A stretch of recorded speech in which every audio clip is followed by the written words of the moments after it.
Good afternoon, all. Good afternoon, ma'am. Good afternoon.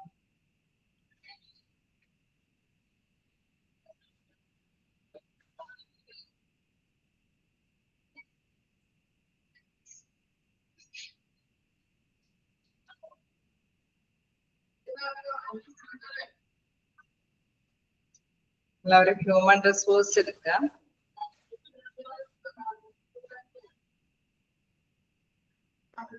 Next day എൻ്റെ അവര് Wahida miss Vandana miss കയറിക്കോളൂ. Okay,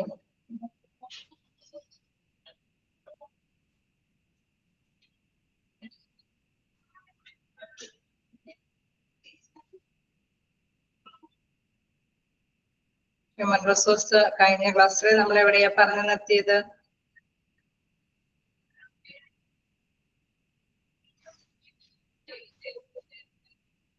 നോക്കാറുണ്ടോ? എവിടെയാണ് നമ്മൾ പറഞ്ഞു നിർത്തിയത്? Forecast for manpower. Okay, forecast man power requirements വരെയാണ് പറഞ്ഞു നിർത്തിയത്. ഓക്കെ, നമ്മളപ്പോ കണ്ടു അല്ലെ, വ്യത്യസ്ത തരത്തിലുള്ള പ്രോസസ്സും കൂടി കഴിഞ്ഞിട്ടാണ് അതിലെ നമ്മൾ ഫസ്റ്റ് അല്ലെ സ്റ്റെപ്പുകൾ, റിക്രൂട്ട്മെന്റുമായി ബന്ധപ്പെട്ട പ്രോസസ്സിന്റെ സ്റ്റെപ്പുകളിലെ first one recruitment policy, then second one recruitment organisation, then forecast of man power requirements ഇതുവരെയാണ് പറഞ്ഞു നിർത്തിയത്. ഓക്കെ, എല്ലാവരും എടുത്തോ?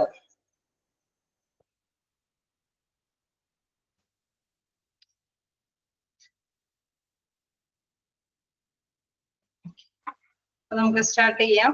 എന്താണ് നെക്സ്റ്റ് ഉള്ളത്? Development of swords of recruitment.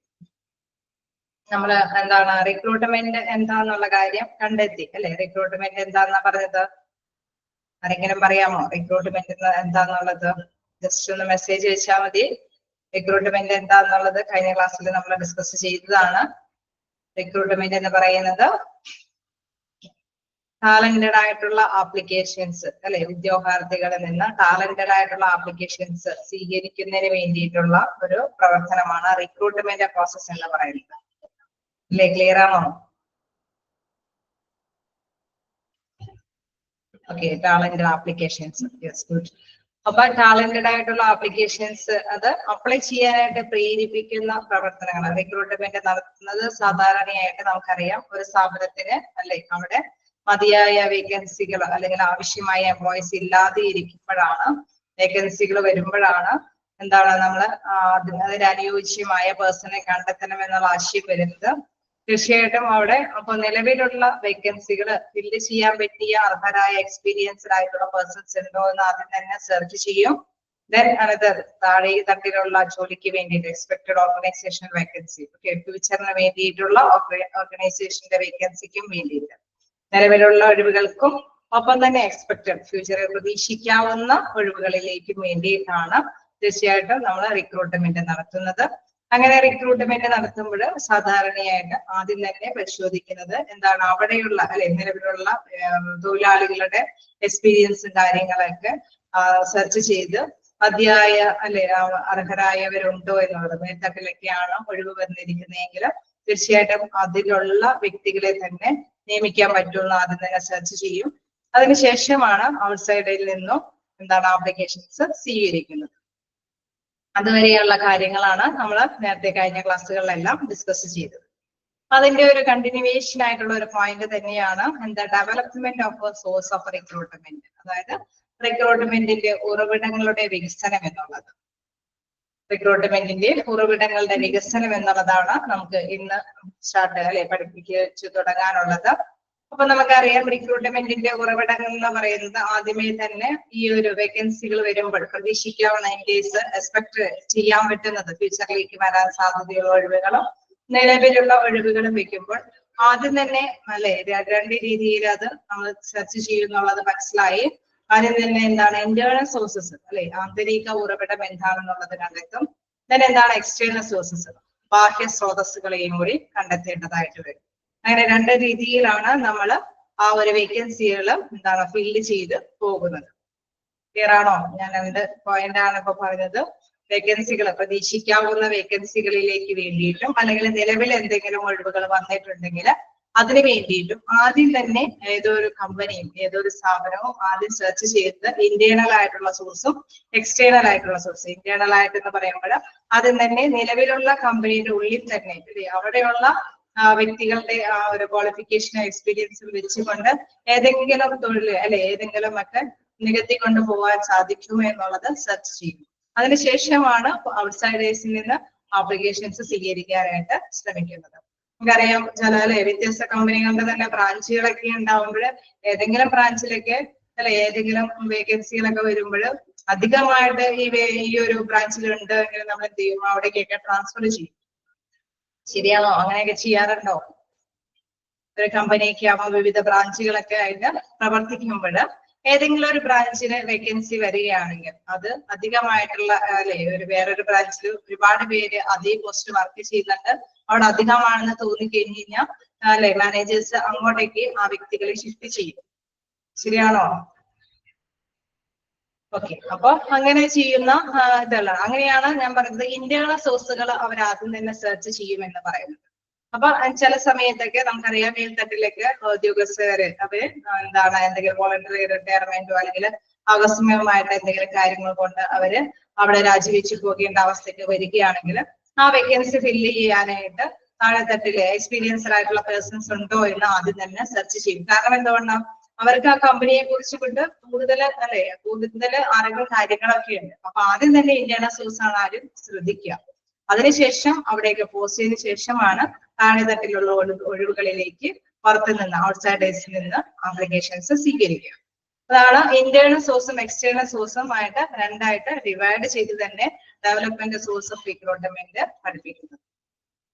Okay, നമുക്ക് നോക്കാം. Internal source these consist of A personal who are already on the payroll of an organization. That is, it's a present working force.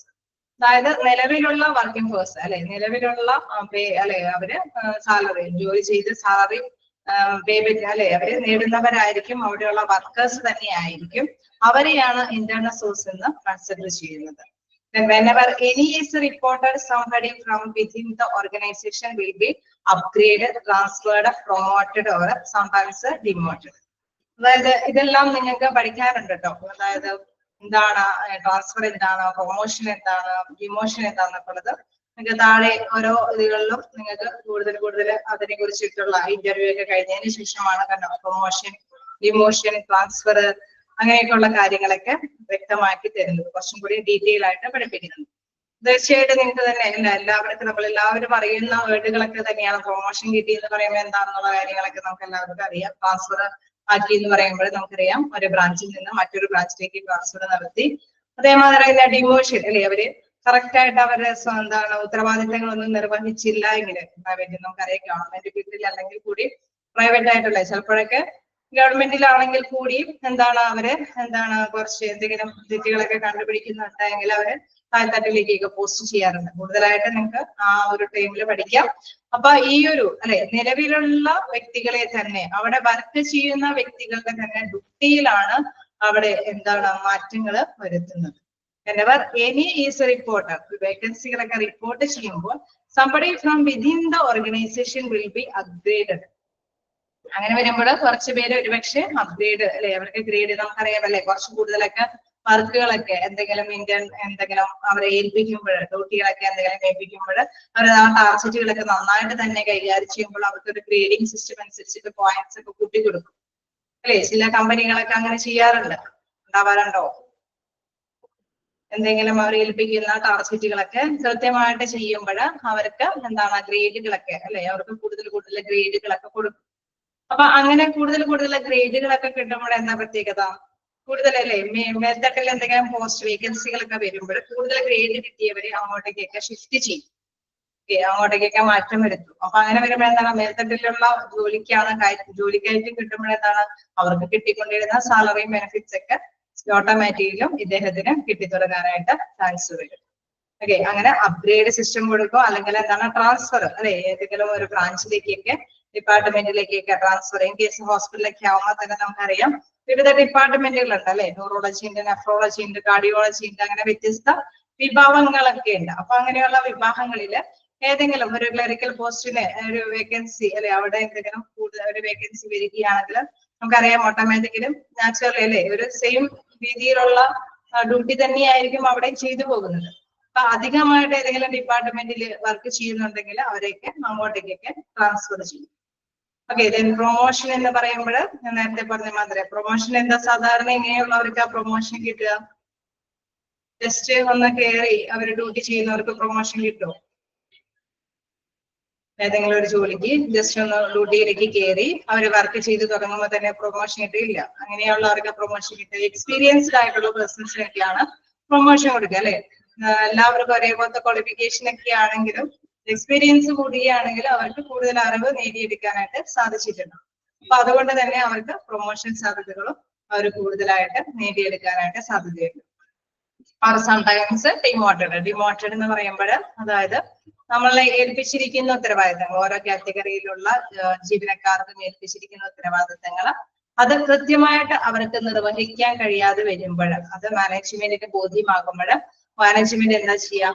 അവരെ ആ അധികാര പദവിയിൽ നിന്ന് താഴേക്ക് അല്ലെ താഴെയുള്ള പോസ്റ്റിലേക്ക് അവരെ ഒരു പക്ഷേ നമുക്കറിയാം ഒരു പണിഷ്മെന്റ് എന്ന നിലയിൽ താഴേക്ക് പോസ്റ്റ് ചെയ്യും. അപ്പൊ അവരുടെ ആ സാലറിയിലൊക്കെ എന്താണ് ഒരു കുറവ് സംഭവിക്കും അല്ലെ. അത് എല്ലായ്പ്പോഴും ഉണ്ടാവില്ല, നമുക്കറിയാം. എല്ലായിടത്തും ചിലപ്പോൾ പെട്ടെന്ന് തന്നെ നടപ്പാക്കി കൊണ്ടുവരണമെന്നില്ല. ചില സാഹചര്യങ്ങളിലൊക്കെയാണ് ഡിവോഷൻ അവരവരുടെ ഭരണ നിർവഹണത്തില് അല്ലെങ്കിൽ ഉത്തരവാദിത്തങ്ങൾ നടത്തിക്കൊണ്ട് പോകുന്നതിൽ കൃത്യത ഇല്ല എങ്കിൽ അവരെ താഴെ തട്ടിലേക്ക് പോസ്റ്റ് ചെയ്യും. ഇതൊക്കെ എന്താണ് ചെയ്യുന്നത്? ആ ഒരു ഓർഗനൈസേഷന്റെ ഉള്ളിൽ തന്നെയുള്ള ഒരു ഉറവിടത്തിൽ തന്നെയാണ് ചേഞ്ചുകൾ വരുത്തുന്നത്. ഓക്കെ, എന്താണെന്ന് മനസ്സിലായോ? ഇന്റേണൽ സോഴ്സസ് എന്നുള്ള ഭാഗത്തില് എന്താണ് ക്ലിയർ ആയോ?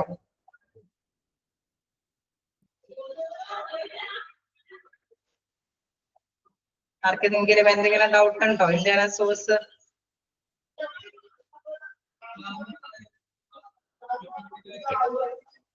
എന്താണ് നമുക്ക് നോക്കാം. എക്സ്റ്റേണൽ സോഴ്സ് അല്ലെ, ബാഹ്യ ഉറവിടങ്ങൾ കണ്ടെത്തുക അല്ലെ, അതുമായി ബന്ധപ്പെട്ട കാര്യം. റിക്രൂട്ട്മെന്റിന്റെ ഉറവിടങ്ങളിലെ നെക്സ്റ്റ് ഒരു ഭാഗം എന്ന് പറയുന്നത് ഭാഗ്യം അല്ലെ, പുറത്തുനിന്ന് ആപ്ലിക്കേഷൻസ് സ്വീകരിക്കുന്നത്. The source which consist outside the organization usually include. നമുക്കറിയാം പുറത്തു നിന്ന് എന്ന് പറയുമ്പോൾ നമുക്കറിയാം അത് അല്ലെ ഔട്ട്സൈഡ് ആണ്. അവിടെ ഉള്ള വർക്കേഴ്സിന്റെ ഇടയിൽ തന്നെ എല്ലാം മാറ്റങ്ങൾ വരുത്തിയിരിക്കുന്നത്. വേക്കൻസികളൊക്കെ വരുമ്പോൾ അവരെ തന്നെ അങ്ങോട്ടും ഇങ്ങോട്ടും ചേഞ്ച് ചെയ്തിട്ടല്ല ആ വേക്കൻസികൾ ഫില്ല് ചെയ്തിരിക്കുന്നത്. പുറത്തു നിന്ന് ഔട്ട്സൈഡേഴ്സിൽ നിന്നാണ് ആ ഒരു വേക്കൻസി ഫില്ല് ചെയ്യാനായിട്ട് ഉപയോഗപ്രദമാക്കുന്നത്. അതിൽ ഫസ്റ്റ് പറയുന്നത് new entrance to labor force, that is a young mostly inexperienced potential employee, the college students. അതായത് സാധാരണയായിട്ട് അല്ലെ നമ്മൾ ഫ്രഷ് ആയിട്ടുള്ള കോളേജ് സ്റ്റുഡൻസ് ഒക്കെ ഉണ്ട്, യൂത്ത് ഒക്കെ അല്ലെ, യങ് ആയിട്ടുള്ള ജസ്റ്റ് പഠിച്ചു കൊണ്ടിരിക്കുന്ന എന്നാൽ ഇൻഎക്സ്പീരിയൻസ്ഡ് ആണ്. അവർക്ക് എക്സ്പീരിയൻസ് ഒന്നും കിട്ടിയിട്ടില്ല, ക്വാളിഫിക്കേഷൻ മാത്രം നേടിയിട്ടുള്ളൂ, ഫ്രഷ് ആയിട്ടുള്ളവരാണ്. അവിടെ പോയി റിക്രൂട്ട്മെന്റ് ഒക്കെ നടത്തി കുറെ ക്യാമ്പസ് സെലക്ഷൻ ഒക്കെ നടത്തി എന്താണ് വേക്കൻസികളിലേക്ക് അപേക്ഷകൾ ക്ഷണിക്കാറുണ്ട് ഇല്ലേ? അങ്ങനെയൊക്കെ ഉണ്ടാവാറില്ലേ? പ്രത്യേകിച്ച് എഞ്ചിനീയറിംഗ് സ്റ്റുഡൻസുകൾക്കൊക്കെ അങ്ങനെയൊക്കെ ഉള്ള ഒരു അവസരങ്ങൾ അല്ലെ. നമുക്കറിയാം ക്യാമ്പസ് സെലക്ഷൻ എന്ന് പറയുന്ന ഒരു പ്രധാനപ്പെട്ട കാര്യം തന്നെയാണ്. ഇപ്പോൾ ജോലിക്ക് വേണ്ടിയിട്ട് ശ്രമിക്കുമ്പോൾ ഏറ്റവും അല്ലെ ക്യാമ്പസ് സെലക്ഷനിൽ തന്നെ കയറി പറ്റുക എന്ന് പറയുന്നത് വളരെ ഇമ്പോർട്ടന്റ് ആയിട്ടുള്ള കാര്യമാണ്. അപ്പൊ അങ്ങനെ ഒരു റിക്രൂട്ട്മെന്റ്, അതായത് അവർക്ക് എക്സ്പീരിയൻസ് ഒന്നുമില്ല, എന്താണ് ഫ്രഷേഴ്സ് ആണ്, യൂത്ത് ആയിട്ട് യങ് ആയിട്ടുള്ള വ്യക്തികളാണ്. നെക്സ്റ്റ് എന്താണ്? The unemployed. Okay, freshers with a wide range of skills and abilities. Unemployed എന്ന് പറയുമ്പോൾ നമുക്ക് അറിയാം അല്ലെ, ഒരുപാട് അത്യാവശ്യം എക്സ്പീരിയൻസും അതേമാതിരി തന്നെ ക്വാളിഫിക്കേഷൻ ഒക്കെ കിട്ടി ഒരുപാട് പേര് ജോലിയില്ലാതെ ഇരിക്കുന്നവരുണ്ട് അല്ലെ. വൈഡ് റേഞ്ച് ആയിട്ട് ഒരുപാട് പേര് വെയിറ്റിംഗ്. അത് അവർക്ക് പക്ഷെ എന്തുണ്ട്, കഴിവുകളുമുണ്ട്, ക്വാളിഫിക്കേഷനും ഒക്കെ ഉണ്ട്. അവരിൽ നിന്ന് ഇത്തരത്തിലുള്ള റിക്രൂട്ട്മെന്റ് അപേക്ഷകൾ സ്വീകരിക്കുന്നതാണ് മറ്റൊരു എക്സ്റ്റേണൽ സോഴ്സസ്. ഫ്രഷേഴ്സ് ഉണ്ട്, അതേമാതിരി തന്നെ എംപ്ലോയിഡ് ആയിട്ടുള്ള അല്ലെ അൺഎംപ്ലോയിഡ് ആയിട്ട് ക്വാളിഫൈഡ് ആയിട്ടുള്ള peoples. Then retired experienced persons. Retired experienced പേഴ്സൺസിനെ നമുക്കറിയാം അല്ലെ, ഏതൊരു സ്ഥാപനത്തിലും അവരുടെ ഏജിന്റെ അതുവരെ വർക്ക് ചെയ്ത് അതിനുശേഷം അവര് എന്താണ് നമുക്കറിയാം കണ്ടിന്യൂ ചെയ്യാൻ പറ്റാത്തത് കൊണ്ട് റിട്ടയർ ചെയ്യുകയാണ്. പക്ഷെ നാച്ചുറലി അവർക്ക് എന്തുണ്ട്, നല്ല വെൽ എക്സ്പീരിയൻസ് ഉണ്ട്, ഒപ്പം തന്നെ നല്ല നോളജ് ഉണ്ട്. പക്ഷെ അവർക്ക് അല്ലെ നമുക്കറിയാം ചെറിയ ചെറിയ കാര്യങ്ങൾക്കൊക്കെ വേണ്ടി ചില ഒരുപാട് അല്ലെ എക്സ്പീരിയൻസ് കൂടുന്നതനുസരിച്ചിട്ട് ചില കാര്യങ്ങൾക്കൊക്കെ അവർക്ക് നല്ല വ്യക്തമായിട്ട് തന്നെ കൃത്യമായിട്ട് തന്നെ അവർക്ക് ഹാൻഡിൽ ചെയ്യാനായിട്ടുള്ള പവറും ഉണ്ടാകും അല്ലെ. എല്ലാവരും ആരോഗ്യവാന്മാരാണ് എങ്കിൽ റിട്ടയർ ചെയ്തതിന് ശേഷമാണെങ്കിലും നന്നായിട്ട് തന്നെ അവർക്ക് അവരുടെ കഴിവുകൾ യൂട്ടിലൈസ് ചെയ്യാനായിട്ട് സാധിക്കുമെന്നുള്ളതാണ്. അപ്പൊ അവരിൽ നിന്നും എന്താണ് റിക്രൂട്ട്മെന്റ് നടത്താം എന്നുള്ളതാണ്. നെക്സ്റ്റ് അതേഴ്സ്, മറ്റു രീതിയിൽ ഏതെങ്കിലും അല്ലെ റിലേറ്റീവ്സോ മറ്റേതെങ്കിലും വഴിക്കേക്ക് അപേക്ഷകൾ ക്ഷണിക്കുന്ന ഒരു രീതി കൂടിയാണ് എക്സ്റ്റേണൽ സോഴ്സിൽ പറയുന്നത്. അപ്പൊ രണ്ട് തരത്തിലുള്ള സോഴ്സുകൾ ഉണ്ട് റിക്രൂട്ട്മെന്റിന് വേണ്ടിയിട്ട്. അത് ഫസ്റ്റ് വൺ എന്താണ് internal source, second one external source. Internal source എന്ന് പറയുമ്പോൾ എന്താണ് അതില് എന്താണ് ഏതൊരു ഫേമിന്റെ ഉള്ളിൽ തന്നെ അല്ലെ, അത് ആ ഒരു ഓർഗനൈസേഷന്റെ ഉള്ളിൽ തന്നെയാണ് അതിന്റെ ആ ഒരു വേക്കൻസികൾ ഫില്ല് ചെയ്യാനായിട്ട് വർക്കേഴ്സിനെ കണ്ടെത്തുന്നത്. എക്സ്റ്റേണൽ സോഴ്സ് എന്ന് പറയുമ്പോൾ പുറത്തു നിന്ന് ഔട്ട്സൈഡേഴ്സിൽ നിന്നാണ്. ഔട്ട്സൈഡേഴ്സിൽ എന്തൊക്കെ പെടാം? ഔട്ട്സൈഡേഴ്സിൽ എന്തൊക്കെ പെടാം? എന്തെങ്കിലും കേട്ടെ, എന്തെങ്കിലും നിങ്ങൾക്ക് ഓർമ്മയിൽ വരുന്നുണ്ടോ ഞാൻ പറഞ്ഞതില്? ഔട്ട്സൈഡേഴ്സിൽ എന്തൊക്കെ പെടാം? എക്സ്റ്റേണൽ സോഴ്സ് എന്ന് പറയുമ്പോൾ ഏതൊക്കെ രീതിയിൽ നമുക്ക് റിക്രൂട്ട്മെന്റ് നടത്താം? ആരെയൊക്കെ റിക്രൂട്ട്മെന്റിന് വിധേയമാക്കാം? ഫ്രഷേഴ്സിനെ നോക്കാം, ക്യാമ്പസ് സെലക്ഷൻ വഴി. ന്യൂ എൻട്രൻസ് അല്ലെ, അവരെ ഫ്രഷ് ആയിട്ടുള്ള വ്യക്തികൾക്ക് കിട്ടും. ദെൻ അൺഎംപ്ലോയിഡ് ആയിട്ടുള്ള വ്യക്തികളെ അപേക്ഷകൾക്ക് ക്ഷണിക്കാം. ദെൻ റിട്ടയേർഡ് പേഴ്സൺസിൽ നിന്ന് നമുക്ക് അപേക്ഷകൾ കണ്ടെത്താം. ഓക്കെ, റിട്ടയേർഡ് ആയിട്ടുള്ള പേഴ്സൺസ്, അതേഴ്സ് മറ്റേതെങ്കിലും റിലേറ്റീവ്സ് മറ്റേതെങ്കിലും രീതിയിലേക്ക് അപേക്ഷകൾ നമുക്ക് കണ്ടെത്താനായിട്ട് സാധിക്കുമെന്നുള്ളത്. ക്ലിയർ ആയോ? Development of swords of recruitment continue ചെയ്തോട്ടെ? ഫോളോ ചെയ്യാൻ പറ്റുന്നുണ്ടോ? ഇങ്ങനെ പോയാൽ മതിയോ? Okay, thank U. അപ്പൊ നമുക്ക് കണ്ടിന്യൂ ചെയ്യാം. നെക്സ്റ്റ് എന്താ പറയുന്നത്? Methods or techniques of recruitment. Okay, അടുത്തത് എന്താണ്? മെത്തേഡ്സ് ഓഫ് ടെക്നിക്സ് ഓഫ് റിക്രൂട്ട്മെന്റിൽ പറയുന്നത് നമുക്കറിയാം ഇതേമാതിരി തന്നെ അല്ലെ, റിക്രൂട്ട്മെന്റ് നടത്തുന്ന ഓരോ ഘട്ടങ്ങളാണ് നമ്മൾ പറഞ്ഞു പോയത്. അതുമായി ബന്ധപ്പെട്ട് ഒന്ന് രണ്ട് മെത്തേഡ്സും കൂടിയും ഉണ്ട്. അതുമായി ബന്ധപ്പെട്ടുള്ള രീതികൾ അല്ലെ, സാങ്കേതികമായിട്ടുള്ള രീതികളും കൂടി നമുക്ക് നോക്കാം. Direct methods, indirect methods, third party method, അങ്ങനെ 3 തരത്തിലുള്ള രീതികളാണ് റിക്രൂട്ട്മെന്റിന് വേണ്ടിയിട്ട് നടത്തിക്കൊണ്ടു പോകുന്നത്. First one, direct method. This consists of sending traveling recruiters to educational and professional institutions. Employees contact with the public and demand exhibits. അതായത് ഇതിൽ നമുക്കറിയാം അല്ലെ, നമ്മള് ട്രാവൽ ചെയ്തിട്ട് തന്നെ അല്ലെ അവിടെ നമ്മളുടെ ഇത് നടത്താൻ വേണ്ടി റിക്രൂട്ട്മെന്റിന് വേണ്ടിയിട്ട് ഏത് സ്ഥലമാണോ നമുക്കറിയാം, നമ്മൾ നേരത്തെ പറഞ്ഞു ക്യാമ്പസ് സെലക്ഷൻ ഒക്കെ നടത്തുകയാണെങ്കിൽ എന്താണ് ആ ഒരു സ്ഥാപനത്തിലേക്ക് നേരിട്ട് ചെല്ലുകയാണ് അല്ലെ, നേരിട്ട് അവിടെ ചെന്ന് കോണ്ടാക്ട് ചെയ്തിട്ടാണ് അതിൽ നിന്നും എംപ്ലോയീസിനെ അല്ലെ അവിടെ ഉള്ള ഫ്രഷേഴ്സിൽ നിന്നും അപേക്ഷകൾ സ്വീകരിക്കാനായിട്ട് ശ്രമിക്കുന്നത്. ആ ഒരു മെത്തേഡാണ് ഡയറക്റ്റ് മെത്തേഡിൽ പറയുന്നത്. This consist of sending travel recruiters to educational and professional institutions. അതായത് എഡ്യൂക്കേഷൻ സ്ഥാപനങ്ങളിലേക്കോ അല്ലെങ്കിൽ തൊഴിൽ നമുക്കറിയാം ടെക്നിക്കൽ ആയിട്ടുള്ള ഇൻസ്റ്റിറ്റ്യൂഷനിലേക്കോ അങ്ങനെയുള്ള സ്ഥാപനങ്ങളിലേക്കൊക്കെ നേരിട്ട് പോയി റിക്രൂട്ട്മെന്റ് നടത്തുന്ന രീതിയാണ് ഡയറക്റ്റ് മെത്തേഡ് എന്ന് പറയുന്നത്. അപ്പൊ എന്താണ് അവിടെ എന്തെങ്കിലും ഇപ്പൊ പ്രദർശനങ്ങളൊക്കെ ഉണ്ടാവും അല്ലെ, നല്ല എന്തെങ്കിലും സെമിനാറോ അല്ലെങ്കിൽ അസൈൻമെന്റ്സോ അല്ലെങ്കിൽ എന്തെങ്കിലുമൊക്കെ പ്രദർശനങ്ങളൊക്കെ നടത്തുമ്പോൾ ടെക്നിക്കൽ ആയിട്ടുള്ള കാര്യങ്ങളൊക്കെ ആണെങ്കിൽ നമുക്കറിയാം ഇച്ചിരി കൂടി നല്ല കഴിവിട്ടവര് നല്ല ടെക്നിക്കൽ ആയിട്ടുള്ള കാര്യങ്ങളൊക്കെ പ്രദർശിക്കുമ്പോൾ അവര് ഏബിൾ ആണ് അല്ലെ, ആ വ്യക്തികൾക്ക് അതിനുള്ള കഴിവുണ്ട് എന്ന് മനസ്സിലാക്കി തന്നെ എന്താണ് കമ്പനിക്കാര് അവര് നേരിട്ട് തന്നെ ക്യാമ്പസ് സെലക്ഷൻ നടത്തി ആപ്ലിക്കേഷൻസ് ഒക്കെ സ്വീകരിക്കും. ഓക്കെ, റിക്രൂട്ട്മെന്റിന് അവര് തയ്യാറാകും എന്നുള്ളതാണ്. അപ്പൊ ആ ഒരു രീതിയാണ് ഡയറക്റ്റ് മെത്തേഡിൽ പറയുന്നത്. One of widely used direct method is that of sending recruiters to college and technical schools. സാധാരണയായിട്ട് കൂടുതലായിട്ട് യൂസ് ചെയ്യുന്ന ഒരു രീതി തന്നെയാണ് എന്ത് ഡയറക്റ്റ് മെത്തേഡ്. ക്ലിയർ ആണല്ലോ? ഡയറക്റ്റ് മെത്തേഡ് എന്ന് പറയുമ്പോൾ നമുക്കറിയാം ക്യാമ്പസ് സെലക്ഷൻ ജസ്റ്റ് ഒന്ന് ഓർത്താൽ മതി, അവർ നേരിട്ട് പോയി തന്നെയാണ് ഇതിനു വേണ്ടിയിട്ട് റിക്രൂട്ട്മെന്റ് നടത്തുന്നത്. നെക്സ്റ്റ് എന്താണ് ഇൻഡയറക്റ്റ് മെത്തേഡ്. Indirect methods എന്ന് പറയുമ്പോൾ advertising in newspapers, on the radio, in trade and professional journals, technical magazines and brochures are mostly included in this method. നമുക്കറിയാം അപ്ലൈ ചെയ്യാൻ വേണ്ടിയിട്ട് പരസ്യങ്ങൾ അല്ലെ, അഡ്വർടൈസ്മെന്റ് എന്ന് പറയുമ്പോൾ പരസ്യങ്ങൾ അത് എവിടെയൊക്കെ അഡ്വർടൈസ്മെന്റ് കൊടുക്കുമ്പോൾ ന്യൂസ് പേപ്പറിലോ റേഡിയോയിലോ മറ്റേതെങ്കിലും വാണിജ്യ വ്യവസായ സ്ഥാപനങ്ങളുടെയൊക്കെ ഏതെങ്കിലുമൊക്കെ പേജിലൊക്കെ അല്ലെ, നമുക്കറിയാം ഇപ്പൊ കമ്മ്യൂണിക്കേഷൻ നടത്താൻ പറ്റുന്ന ഏത് അവസരത്തിലും അത് കമ്മ്യൂണിക്കേറ്റ് അല്ലെ അഡ്വർടൈസ്മെന്റ് ചെയ്യാൻ പറ്റുന്ന അവസരത്തിലെല്ലാം തന്നെ അത് ഉപയോഗിക്കും. അത് ഏത് ഇതിലാണെങ്കിലും അല്ലെ, പ്രൊഫഷണൽ ജേർണൽസിലോ അല്ലെങ്കിൽ ടെക്നിക്കൽ മാഗസീനുകളിലോ എവിടെയാണെങ്കിലും ബ്രൗച്ചേഴ്സ് എന്ന് പറയുമ്പോൾ ലഘുലേഖകൾ അല്ലെ, ലഘുലേഖകളൊക്കെ ഇറക്കി ആപ്ലിക്കേഷൻസ് സ്വീകരിക്കാനായിട്ട് നമ്മുടെ കമ്പനി ഇങ്ങനെ തയ്യാറാകുന്നുണ്ട് എന്നുള്ള ആ ഒരു ഇൻഫോർമേഷൻ എല്ലാ ഉദ്യോഗാർത്ഥികളുടെ ഇടയിലേക്കും അല്ലെ പബ്ലിസിറ്റി കൊടുക്കുന്ന ഒരു രീതിയാണ്. അതിലൂടെ ആപ്ലിക്കേഷൻസ് റിക്രൂട്ട്മെന്റ് നടത്താൻ വേണ്ടിയിട്ട് അല്ലെ ആപ്ലിക്കേഷൻസ് എല്ലാവരും അപ്ലൈ ചെയ്യാൻ വേണ്ടിയിട്ട് ഉപയോഗിക്കുന്ന ഒരു മെത്തേഡാണ് ഇൻഡയറക്റ്റ് മെത്തേഡ്സ്.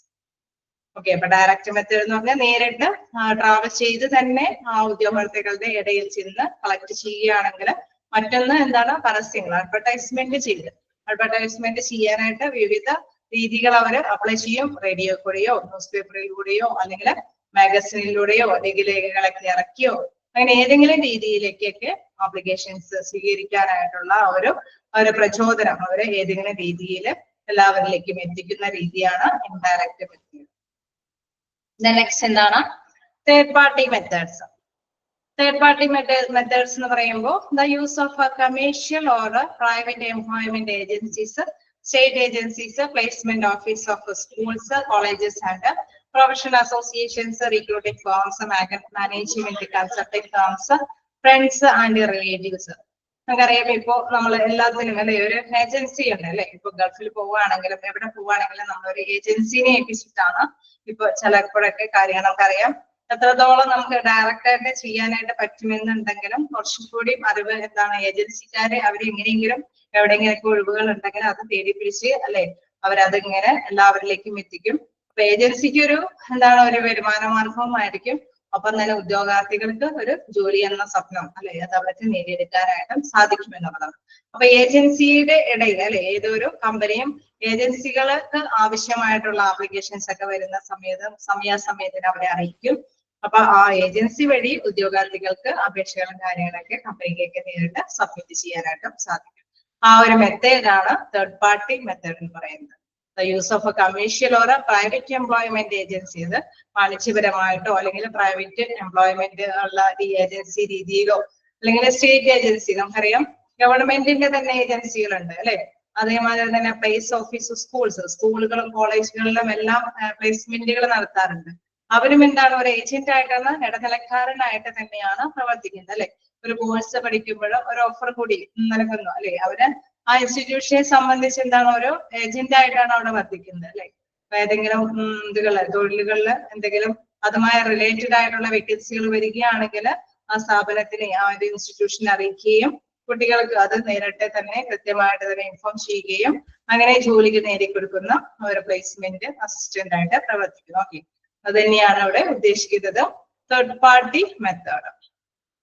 ഓക്കെ, അപ്പൊ ഏതെങ്കിലും രീതിയിലാകാം. ഫ്രണ്ട്സ് ആണെങ്കിലും ചിലപ്പോൾ റിലേറ്റീവ്സ് ആണെങ്കിലും ഇങ്ങനെ ഒരു ഇടനിലക്കാരനായിട്ട് പ്രവർത്തിക്കാം എന്നുള്ളത് കൂടി പറയുന്നുണ്ട്. എന്താണ് colleges, professional associations, recruiting firms, management consulting firms അല്ലെ. മാനേജ്മെന്റ് കൺസൾട്ട് ചെയ്തതിന് വേണ്ടിയിട്ട് മാത്രമുള്ള പ്ലേസ്മെന്റ് സെന്ററുകളൊക്കെ ഉണ്ട്. അപ്പൊ അതുമായി ബന്ധപ്പെട്ട ഫേമുകളിലെല്ലാം ഒരു ഏജന്റ് ആയിട്ട് തന്നെ നിന്നുകൊണ്ട് അവര് ആപ്ലിക്കേഷൻസ് സമർപ്പിച്ച് ജോലി നേടിക്കൊടുക്കുന്ന ഒരവസ്ഥയാണ് തേർഡ് പാർട്ടി മെത്തേഡിൽ പറയുന്നത്. അങ്ങനെ 3 മെത്തേഡിൽ കൂടെ നമുക്ക് റിക്രൂട്ട്മെന്റ് നടത്താം. ഓക്കെ, ക്ലിയർ ആണോ? ജസ്റ്റ് വായിച്ചു നോക്കുക. ഇതൊക്കെ ഒന്ന് ജസ്റ്റ് ഒന്ന് നിങ്ങൾ നോട്ട് ചെയ്തേരെ. Methods of recruitment, direct method, indirect method, third party method. അപ്പൊ ഇൻഡയറക്റ്റ് മെത്തേഡ് ഒക്കെ ഏത് രീതിയിലാണ് അല്ലെ, എന്തെങ്കിലും ഒരു ചെറിയ മോക്ക് ടെസ്റ്റ് ഒക്കെ ആയതുകൊണ്ട് തന്നെ അല്ലെ അതിൽ നമ്മൾ ഉൾപ്പെടുത്തി തന്നെ പോകുന്നുണ്ട്. തീർച്ചയായിട്ടും ഇങ്ങനത്തെ ചെറിയ ഓപ്ഷൻസ് ആയതുകൊണ്ട് തന്നെ നിങ്ങൾക്ക് ക്യാച്ച് ചെയ്യാനും എളുപ്പമാണ്. ജസ്റ്റ് വായിച്ച് തന്നെ പൊക്കോളൂ, നോട്ട് ചെയ്ത് തരുന്നില്ല. അതേപോലെ തന്നെ ഇന്റേണൽ സോഴ്സും എക്സ്റ്റേണൽ സോഴ്സും ജസ്റ്റ് നോട്ട് ചെയ്ത് തരും.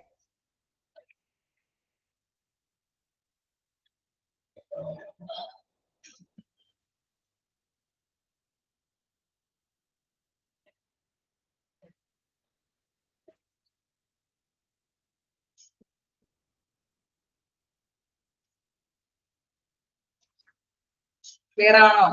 നമുക്കൊരു ലാസ്റ്റ് ഒരു സ്റ്റെപ്പ് കൂടിയുണ്ട് ഇതുമായി ബന്ധപ്പെട്ട്. Method of assessment of the recruitment program continue ചെയ്തോട്ടെ.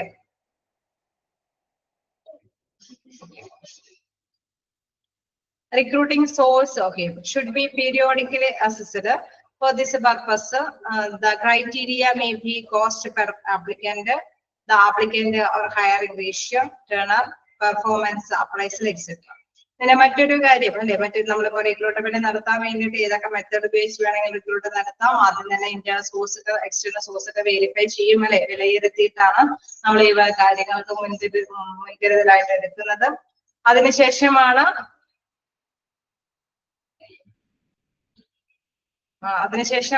എന്താണ് നമ്മൾ ഈ ഒരു സ്റ്റെപ്പിലേക്ക് വരുമ്പോൾ എന്താണ് ഈ റിക്രൂട്ട്മെന്റിന് വേണ്ടിയിട്ടുള്ള നമ്മൾ നേരത്തെ ഒരു പ്ലാൻ തയ്യാറാക്കും എന്നൊക്കെ പറഞ്ഞു. അപ്പോൾ ആ ഒരു പ്ലാനിങ്ങുകളൊക്കെ വെച്ച് കാര്യങ്ങളൊക്കെ മുന്നോട്ട് പോകുന്നതിനിടയ്ക്കാണ് റിക്രൂട്ട്മെന്റ് എന്താണ് recruiting source should be periodically assessed. നമ്മൾ ഉദ്ദേശിക്കുന്ന ഈ ഒരു സോഴ്സ് അതൊക്കെ നമ്മൾ ഇടയ്ക്ക് പീരിയോഡിക്കലെങ്കിലും വിലയിരുത്തേണ്ടതുണ്ട്. ഫോർ ദിസ് പർപ്പസ് എന്താണ് ഈ ഒരു പർപ്പസിന് വേണ്ടിയിട്ട് the criteria may be the cost per applicant, the applicant hiring ratio, turnover, performance appraisal, etc. അതായത് നമ്മൾ ഒരു റിക്രൂട്ട്മെന്റ് കാര്യങ്ങൾക്ക് മുന്നിട്ട് ഒരു കമ്പനി മുൻകൈ എടുത്ത് ഇറങ്ങുമ്പോൾ അതിന് വേണ്ടിയിട്ടുള്ള സ്റ്റാൻഡേർഡ് കാര്യങ്ങളൊക്കെ പോളിസിയൊക്കെ അവർ മെയിൻറ്റെയിൻ ചെയ്തിട്ടുണ്ടാവും. അതൊക്കെ വിലയിരുത്തും. നമ്മൾ കൊടുക്കാൻ ഉദ്ദേശിക്കുന്ന അത് ആ ഒരു ഫോം ഒക്കെ കൈകാര്യം ചെയ്ത് നമ്മൾ ഒരു റിക്രൂട്ട്മെന്റിന് ക്ഷണിക്കുമ്പോൾ എന്തെങ്കിലുമൊക്കെ ഫീസൊക്കെ ഈടാക്കുന്നുണ്ടെങ്കിൽ അതിന്റെ കോസ്റ്റുകൾ എത്രത്തോളം എന്നുള്ളത് വിലയിരുത്തും. എന്താണ് ഹയറിംഗ് റേഷ്യോ, നമ്മൾ നേരത്തെ പറഞ്ഞിരുന്നു 100 പേരില് 10 പേരെ സെലക്ട് ചെയ്യുക എന്നുള്ളത് അവരെ സംബന്ധിച്ച് ആപ്ലിക്കന്റിനെ സംബന്ധിച്ചല്ലേ, അപേക്ഷകരെ സംബന്ധിച്ച് അത് ബുദ്ധിമുട്ടാണെങ്കിലും കമ്പനിയെ സംബന്ധിച്ച് വൻ നേട്ടമാണ് കാരണം ഏറ്റവും മികച്ചരായ തൊഴിലാളികളെ അവിടെ ഉദ്യോഗാർത്ഥികളെ കണ്ടെത്താനായിട്ട് സാധിക്കുമെന്നുള്ളത്. അപ്പൊ ആ റേഷ്യോയെ കുറിച്ചും കൊണ്ടുള്ള കാര്യങ്ങൾ, അതേമാതിരി തന്നെ ടേൺ വെച്ചാൽ കാലാവധി. നമുക്കറിയാം റിക്രൂട്ട്മെന്റ് നടത്തുമ്പോൾ ഇത്ര സമയത്തിനുള്ളിൽ റിക്രൂട്ട്മെന്റ് നടത്തി ആപ്ലിക്കേഷൻസ് കിട്ടിയതിൽ നിന്ന് സെലക്ടീവ് ഇന്റർവ്യൂ ഒക്കെ നടത്തി നമുക്ക് ആ വേക്കൻസികളൊക്കെ ഉണ്ടെങ്കിൽ അത് ഫില്ല് ചെയ്യണം. ഭാവിയിലേക്കാണെങ്കിൽ ആ ഭാവിക്ക് അനുസരിച്ചിട്ട് എക്സ്പെക്ടഡ് ആയിട്ടുള്ള വേക്കൻസികൾക്ക് അനുസരിച്ചിട്ട് അവിടെ കൃത്യമായിട്ട് തന്നെ തൊഴിലാളികളെ കണ്ടെത്തി വയ്ക്കേണ്ടതുണ്ട്.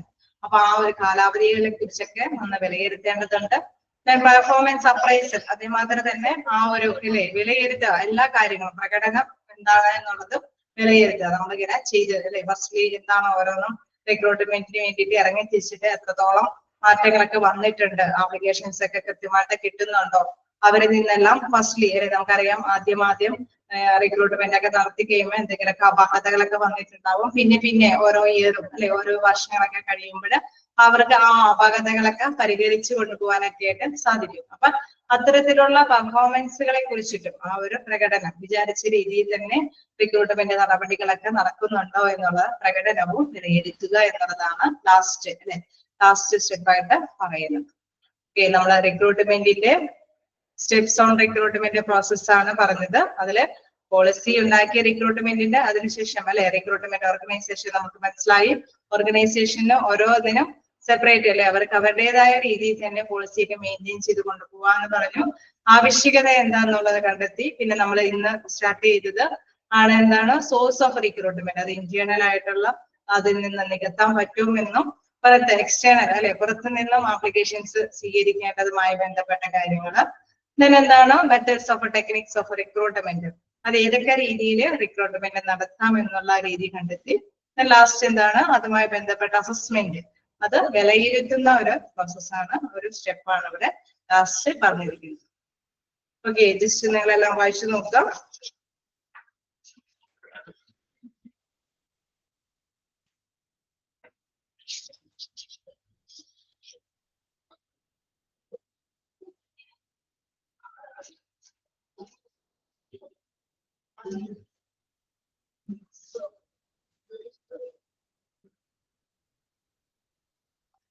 Method of assessment. Method of അസസ്മെന്റിൽ ജസ്റ്റ് കുറച്ച് കാര്യം പറയുന്നുള്ളൂ. അതായത് പീരിയോഡിക്കലി നമ്മൾ അസസ് ചെയ്യുക, നമ്മൾ ഈ റിക്രൂട്ട്മെന്റ് ചെയ്യാൻ കമ്പനിയെ സംബന്ധിച്ച് ഇങ്ങനെ റിക്രൂട്ട്മെന്റ് നടത്തുക എന്നുള്ളതാണ്. അപ്പൊ അതുമായി ബന്ധപ്പെട്ടുള്ള സോഴ്സുകളും കാര്യങ്ങളൊക്കെ അത് പീരിയോഡിക്കലി തന്നെ അസസ് ചെയ്യുക എന്ന് വെച്ച് കഴിഞ്ഞാൽ വിലയിരുത്തേണ്ടത്. ഫോർ ദിസ് പർപ്പസ് അതിന് വേണ്ടിയിട്ട് the criteria may be cost per applicant, ഓരോ ആപ്ലിക്കന്റിനും ഒരു അപേക്ഷ ഫീസ് ഒക്കെ ഉണ്ടാവും നമ്മള് റിക്രൂട്ട്മെന്റ് ആണെങ്കിൽ നമ്മൾ ചില സ്ഥലത്തൊക്കെ നമ്മള് എന്താണ് ഫോമൊക്കെ ഇത് അയക്കാനായിട്ട് ബുദ്ധിമുട്ട്, ചിലരൊക്കെ അയക്കാനായിട്ട് ശ്രമിക്കാതിരിക്കും. കാരണം എന്താണ് അതിൽ ഇച്ചിരി ഫീസും കൂടി അവര് ഓരോരുത്തരും ഈടാക്കുന്നുണ്ടാവും. ഉണ്ടാവാറുണ്ടോ? തൊഴിലന്വേഷിക്കുമ്പോൾ ചിലതിനൊക്കെ ഇതൊരു ചെല്ലാൻ അടച്ചൊരു റിസിപ്റ്റും കൂടി അതിന്റെ കൂടെ വെക്കാനായിട്ട് പറയും. ഉണ്ടാവാറുണ്ടോ? ഉണ്ട്. അപ്പൊ ആ ഒരു ഇതൊക്കെ ചിലപ്പോ ആ ഒരു ടേമില് അല്ലെ ഒരുപാട് ആപ്ലിക്കേഷൻസ് സ്വീകരിക്കുമ്പോൾ ചിലർക്ക് എന്താണ് അത് പറ്റിയെന്ന് വരില്ല. അപ്പൊ ആ ഒരു ഫീസിന്റെ കാര്യമൊക്കെ ജസ്റ്റ് ഉണ്ടെങ്കിൽ അതൊക്കെ ഒന്ന് വിലയിരുത്തേണ്ടതുണ്ട്. അതേമാതിരി തന്നെ അത് ആപ്ലിക്കന്റ് ഓർ ഹയറിംഗ് റേഷ്യോ, അതായത് നമ്മൾ ഉദ്ദേശിച്ച അല്ലെ ഹയറിംഗ് റേഷ്യോ എന്ന് പറയുമ്പോൾ നമ്മൾ നേരത്തെ കണ്ടു ബാങ്ക് എക്സാംസിനൊക്കെ. ഓക്കെ, അപ്പൊ കാരണം നമുക്കറിയാം അത് എക്സാമുകളൊക്കെ വരുമ്പോൾ അതിന്റെ എല്ലാവരും തന്നെ അപ്ലൈ ചെയ്യാനായിട്ട് ശ്രമിക്കില്ല. കാരണം ഇടയ്ക്കിടയ്ക്ക് ഇങ്ങനെ ഫീസും കൂടി അവർ ഈടാക്കുമ്പോൾ നമുക്കറിയാം ഈ 100 പേരിലെ ഹയറിംഗ് റേഷ്യോ ഒക്കെ വരികയാണ്. ഇത്രയും പേരുടെ ആപ്ലിക്കേഷൻസ് ഒക്കെ സ്വീകരിച്ചിട്ട് അവര് സെലക്ട് ചെയ്ത് ഇന്റർവ്യൂ ചെയ്ത് കൊടുക്കുമ്പോൾ കുറച്ച് പേർക്ക് ജോലി കിട്ടുന്നുള്ളൂ അല്ലെ. ആ റേഷ്യോയെ സംബന്ധിച്ചും നമ്മൾ വിലയിരുത്തേണ്ടതുണ്ട്. അപ്പൊ അവരാണെങ്കിലും ആ ഒരു റിക്രൂട്ട്മെന്റ് ഏജൻസി അല്ലെ ആ റിക്രൂട്ട്മെന്റ് നടത്തുന്ന കമ്പനി ആണെങ്കിലും അത് വിലയിരുത്തി പോണം. അതായത് നമ്മൾ ഉദ്ദേശിക്കുന്ന പോളിസി നയങ്ങൾക്ക് അനുസരിച്ചിട്ട് തന്നെ വലിയ കുഴപ്പമില്ലാണ്ട് തന്നെ അവര് അല്ലെ അത് ആപ്ലിക്കേഷൻസ് വരുന്നുണ്ടോ എന്നുള്ള കാര്യം കൂടി അവര് ശ്രദ്ധിക്കേണ്ടതുണ്ട്. ടെൻഡർ എന്ന് പറയുന്നത് കാലാവധിയും ഒരു പ്രധാനപ്പെട്ട കാര്യമാണ്. ഉദ്ദേശിക്കുന്ന രീതിയിൽ തന്നെ തൊഴിലാളികളെ കണ്ടെത്തേണ്ടതുണ്ട്. പെർഫോമൻസ് അപ്രൈസൽ, അതായത് പ്രകടനത്തിന്റെ വിലയിരുത്തൽ. നമ്മൾ നേരത്തെ പറഞ്ഞു റിക്രൂട്ട്മെന്റ് ഒക്കെ ചെയ്യുമ്പോഴല്ല എന്ത് കാര്യമാണെങ്കിലും ഏത് കമ്പനി ആണെങ്കിലും എന്തെങ്കിലും ഒരു കാര്യസാധ്യതയ്ക്ക് വേണ്ടി ഇറങ്ങി തിരിച്ചു കഴിഞ്ഞാൽ അവരെ ശരിയായിട്ട് തന്നെ റൺ ചെയ്ത് പോകുന്നുണ്ടോ എന്ന് ഇടയ്ക്കിടയ്ക്ക് വിലയിരുത്തും അല്ലെ. അങ്ങനെയാണ്. കാരണം നമ്മൾ എന്തെങ്കിലും ഒരു കാര്യത്തിന് ഇറങ്ങി തിരിച്ചിട്ട് അല്ലെ കമ്പനി ആണെങ്കിലും അതൊരു കാര്യത്തിന് വേണ്ടിയിട്ട് റിക്രൂട്ട്മെന്റ് നടപടി എടുത്തിട്ട് അത് പിന്നെ സ്റ്റോപ്പ് ചെയ്തിട്ടോ ഇല്ല. അവര് അത്രത്തോളം അപേക്ഷകരൊക്കെ വരുന്നുണ്ട്, നമ്മൾ വിചാരിച്ചത്ര രീതിയിൽ ആപ്ലിക്കേഷൻസ് കിട്ടുന്നുണ്ടോ, ഹയറിംഗ് റേഷ്യോ ഒക്കെ ശരിയായിട്ട് നമ്മൾ ഉദ്ദേശിച്ചത്രയും ആപ്ലിക്കേഷനിൽ നിന്ന് സെലക്ട് ചെയ്യാൻ സാധിക്കുന്നുണ്ടോ, അങ്ങനെയുള്ള എല്ലാ പ്രകടനങ്ങളെ കുറിച്ചും വിലയിരുത്തുക എന്നുള്ളത്. ക്ലിയർ ആയോ?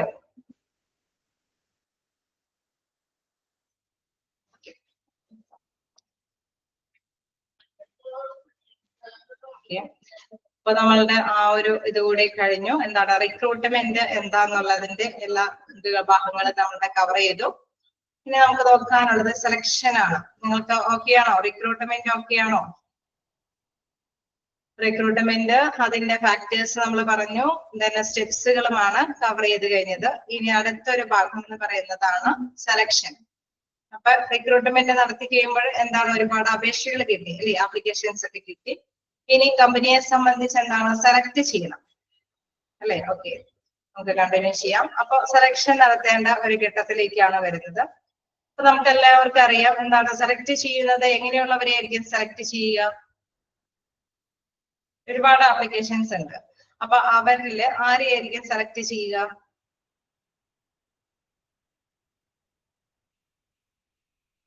എക്സ്പീരിയൻസ് ഉള്ളവരെ അല്ലെ, എല്ലാത്തിനും ഓക്കെ സ്കിൽഡ് എക്സ്പീരിയൻസ് കഴിവും അല്ലെ നല്ല ഓക്കെ എല്ലാം തന്നെ ടാലന്റഡ് ആയിട്ടുള്ള എല്ലാം കൂടി ഒത്തിണങ്ങിയ വ്യക്തികളെ ആയിരിക്കും എല്ലാവരും അല്ലെ ഏതൊരു കമ്പനിയും സെലക്ട് ചെയ്യുന്നത്. Okay, good.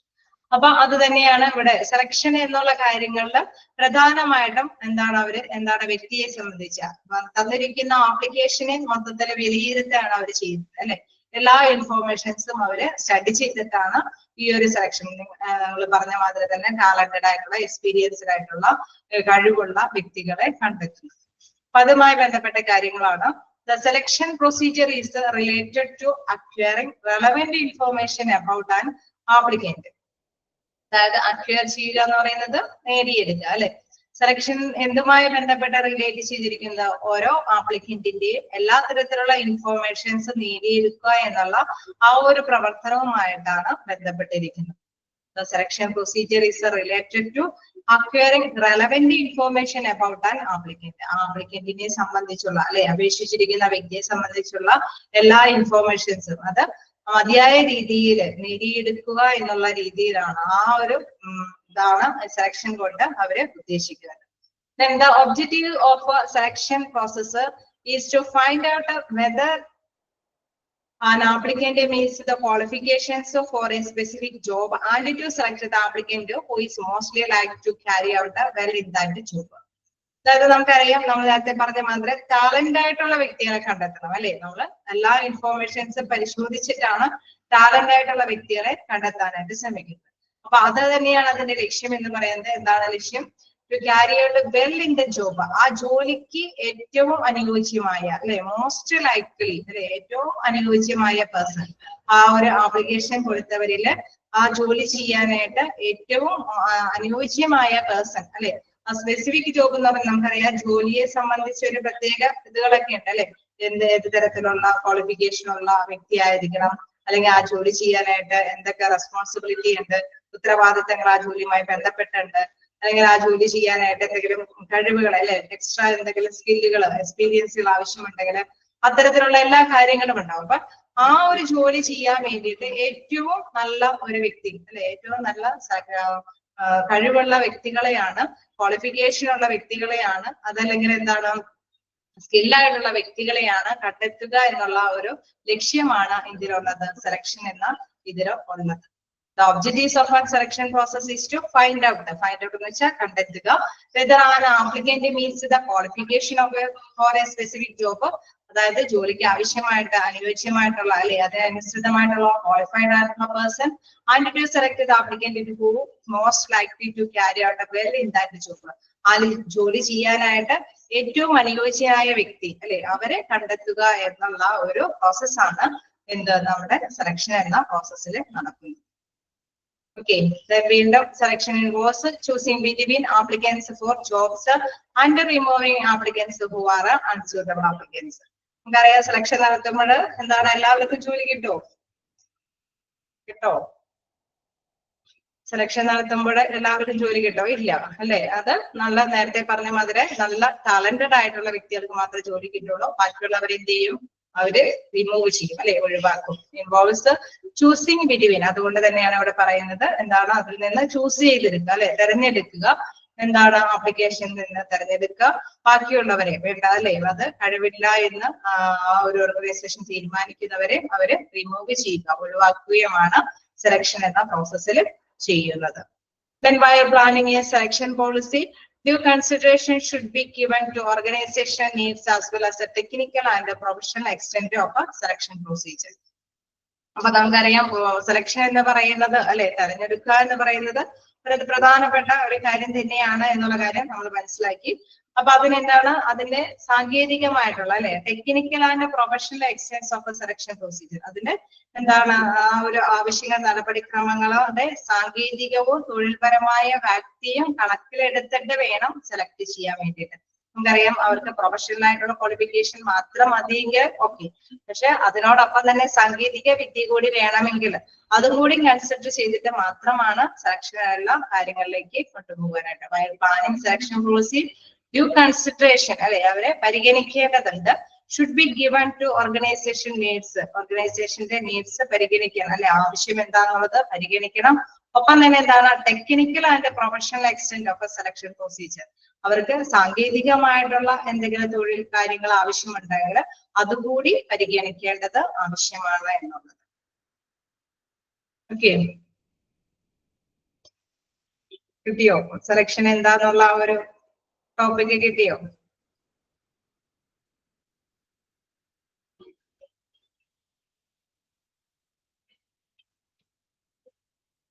നമുക്ക് കണ്ടിന്യൂ ചെയ്യാം. എന്താണ് സെലക്ഷൻ എന്നുള്ളത് മനസ്സിലായി, റിക്രൂട്ട്മെന്റ് കഴിഞ്ഞു, അതിൽ നിന്ന് അപേക്ഷകളിൽ നിന്നും നല്ല കൃത്യമായിട്ട് അല്ലെ ക്വാളിഫൈഡ് ആയിട്ട് ടാലന്റഡ് ആയിട്ടുള്ള വ്യക്തികളെ കണ്ടെത്തുക എന്നുള്ള സെലക്ഷൻ പ്രോസസ്സാണ്. ഇനി അതുമായി ബന്ധപ്പെട്ട സ്റ്റെപ്പുകളാണ് ഇനി നമുക്ക് നോക്കാനുള്ളത്.